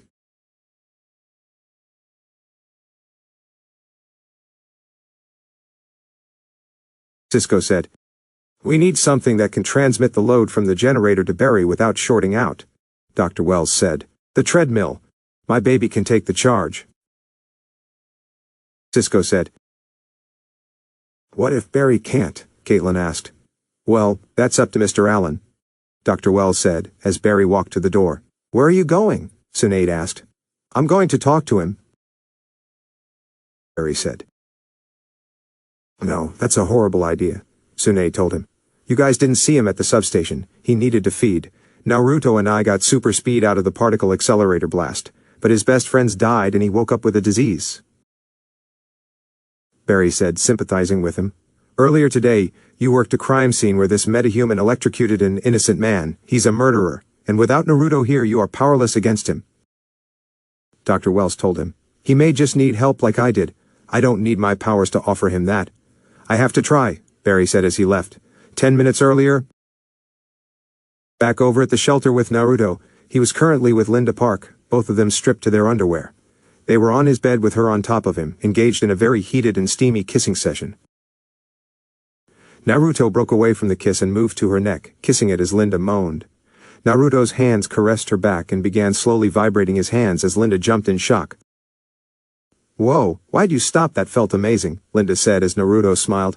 Just enjoying it. Are you not worried about moving too fast? Naruto asked as Linda smiled and leaned up. It's okay, I hate slow, Linda said as Naruto smiled. He grabbed her and flipped their positions. Oh, you're a quick learner. So I've been told, Naruto said as he kissed her and she kissed back. They would have continued, but soon the power went out and they heard the kids in the shelter scream. That can't be good. And kinda killed the mood, Linda said as Naruto got up and looked out the window and saw the rest of lights in the city go out. It's a city-wide blackout, Naruto said, as Linda got up and grabbed her phone, instantly getting emergency notifications and texts to get to work immediately to cover the news. And with a blackout comes news that needs to be reported, Linda said, as she walked over and put her blouse back on. Where are my pants? Naruto went underneath his bed and grabbed her pants. She took them while Naruto put on some jeans and a t-shirt. Well, this is not how I expected the date to go, and it was just getting to the good part, Naruto joked as Linda chuckled and kissed him. Don't worry, we'll have a chance to continue when the city gets back to normal, but right now I'm needed at the office, Linda said as she put on her jacket. Yeah, and Shizune's gonna need me here, Naruto said as he put on his sweatshirt. You want me to drop you off? No, I'll be fine on my own. I can take care of myself. I'll see you later,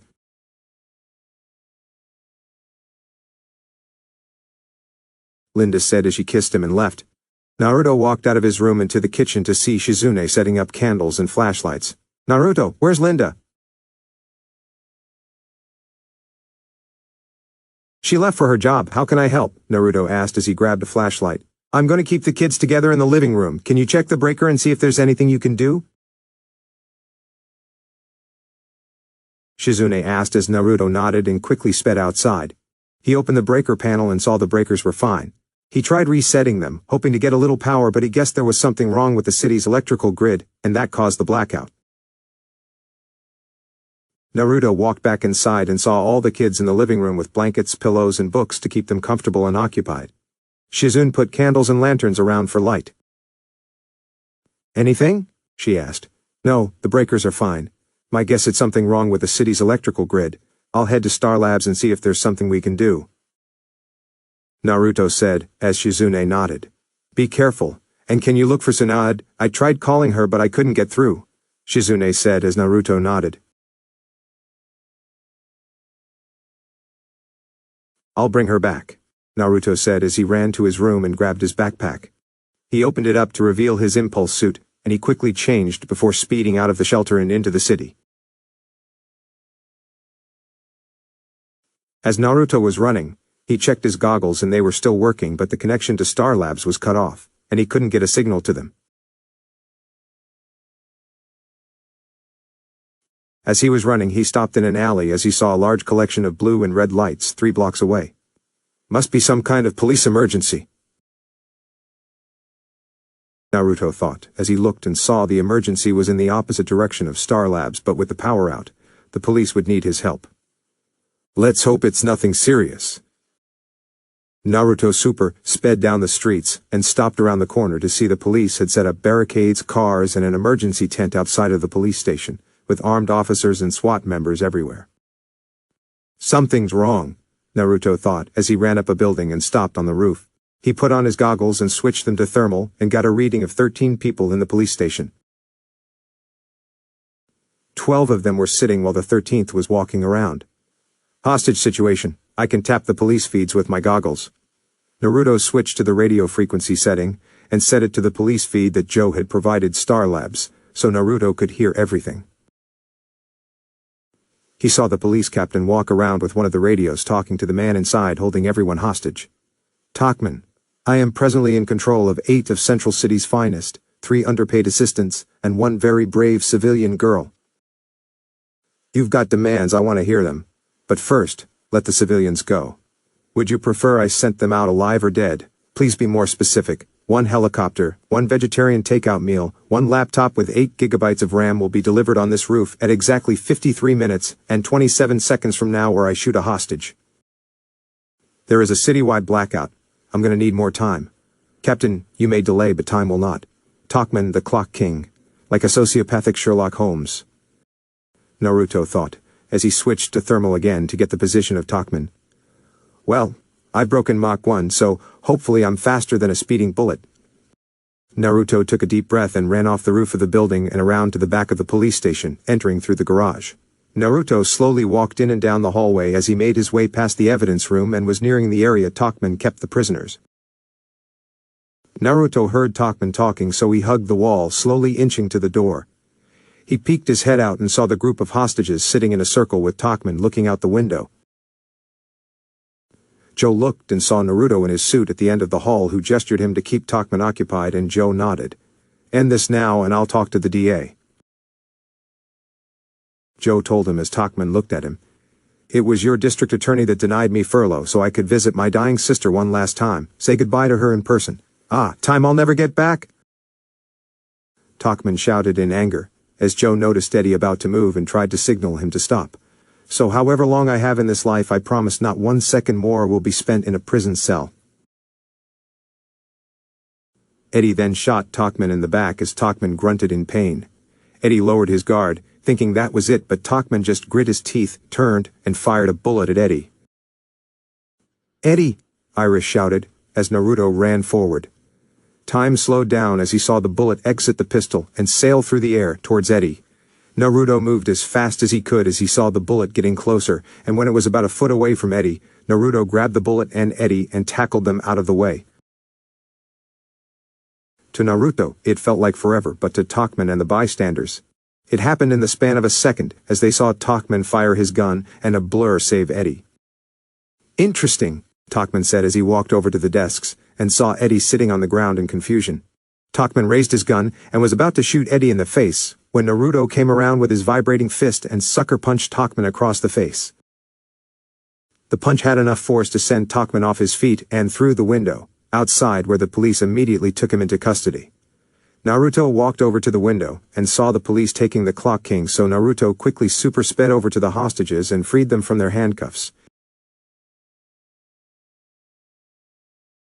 He then left as SWAT stormed the building. Joe hugged Iris in relief, silently thanking Naruto for saving them. Naruto appeared on the roof across the street and smiled that he was able to save the hostages. Now, he was going to Star Labs. Line break XX. Back at Star Labs, Barry's plan to appeal to Farouk didn't go well at all, and Barry was hurt because of it. Caitlin and Tsunade took him to the treadmill room while Cisco tried to get the generator online while Dr. Wells went to do something. Caitlin and Tsunade helped Barry into the treadmill room as Barry was hurt from one of Farouk's blasts. They set him down and looked at the wound and saw a serious burn. "I'm not healing fast anymore," Barry said as Caitlin shook her head no. "Don't worry, when Dr. Wells has a theory he's usually right," Caitlin said as Tsunade looked at the wound and saw Barry in pain. She rolled up her sleeves and moved his shirt away from the wound. "What are you doing?"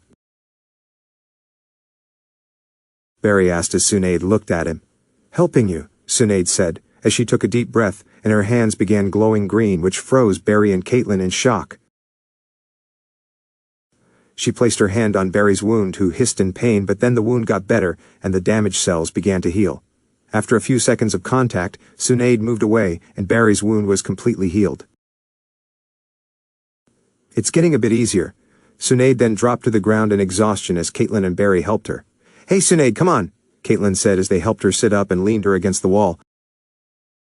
"Come on, Naruto is not going to be happy if something happens to you." "I'm okay, just exhausted. Doing that takes a lot out of me," Tsunade said as she tried to catch her breath. "You're a meta-human," Barry said as Tsunade nodded with a smile. "Not all of us got super speed. Turns out the accelerator explosion took my predisposition for healing people to new heights," Tsunade said as she chuckled. "How come you didn't tell us? Did Naruto know?" Caitlin asked as she shook her head no. "He had enough on his plate without having to worry about me. Besides, I was going to tell him when I was ready," Tsunade said as they smiled. Farouk nearly found them, but Cisco managed to get the lights on just in time and it distracted him. They tried jump-starting Barry with the treadmill and it slightly worked, but his powers didn't come back. Tony Woodward gave them some time away from Farouk, as Dr. Wells let him out in order to protect Barry. They then tried to make an escape, but Farouk had them cornered in the loading bay. Naruto ran into the loading bay and saw Barry's super speed and saved Dr. Wells from Farouk. He then arrived back in his suit as Farouk tried to blast him, but Naruto pushed him from behind, sending him flying through the air as Barry then punched him in the chest and knocked him back. Farouk was sent tumbling across the ground, hit one of the parked vans. "Sorry I'm late, but it seems like you had it covered." "Nice to see you back in action, Flash," Naruto said as Barry smiled. "I was never gone, just need a break," Barry replied as they saw Farouk get back up. He yelled in anger as he fired 2 bolts of electricity, but Barry and Naruto dodged them and ran at him.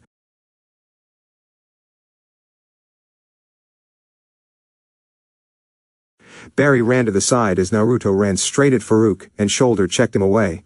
Farouk slid across the floor but blasted Naruto with one of his bolts of electricity. "Ah!" Naruto shouted as he felt himself getting fried while Farouk was getting stronger. Farouk stood up and fired another bolt and began sucking more energy as he felt himself getting stronger and stronger. Naruto shouted in pain as he glared at Farouk, watching the orange and white-colored lightning get sucked out of his body. "Ah! You want power? Then take it!" Naruto shouted as he began releasing more and more energy as the others watched in amazement and shock. Farouk then stopped and fell to the floor like a ton of bricks while Naruto tried to catch his breath. "Naruto!" Barry shouted as he ran over and helped him. I'm okay! Naruto said. Caitlin, Cisco, and Tsunade ran over to check on him. Caitlin checked on Farouk, trying to feel a pulse, but there wasn't one. "He's dead," Caitlin said. They moved his body to the pipeline and placed it in bag until they could come up with a burial. "We could have called him Blackout," Cisco said. "He had a name, Cisco," Dr. Wells said. "I'm just confused as to what happened. I felt Farouk stealing my powers like he did to Barry. How come it killed him? Naruto asked. Because I think your powers tapped into what you were feeling and reacted. Here is a sample of your blood from when we first met, Caitlin said, as she showed him a scan of his cells generating energy. She then showed him another image of his blood she took a few minutes ago. Now your cells are generating more energy than ever before. It was more energy than the meta could safely handle. It's almost like he choked on you. What does that mean? Cisco asked. I think it means you kicked it up a notch, Dr. Wells said.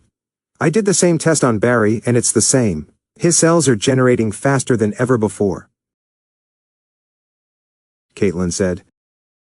Looks like Impulse and the Flash are ready for the next level, Tsunade said as they smiled and left after a long day. Barry went to go check on Iris and Joe while Naruto and Tsunade had a talk about her new powers. Dr. Wells retreated to his secret room for another log update. Good evening, Dr. Wells, Gideon said. Yes, it is, Gideon. Bring up my log, please. New entry. It has now been 312 days since lightning struck. In the past 24 hours, Subject A has taken a great leap forward, causing me to revise my initial thesis. I thought, his attachment to people was a distraction, slowing down his progress. Now I realize the opposite is true. Barry's attachment to people he cares about, is actually the key to getting him up to speed. In the meantime, good news as the future remains intact. Now this incident has also proven that Subject B's future is changing. Whether for the better or for the worse is up to interpretation. What does remain the same is that both subjects are vital for the overall endgame, Dr. Wells said as he finished his log. And guys, this is the end. I hope you guys enjoyed it well. Until next time, peace.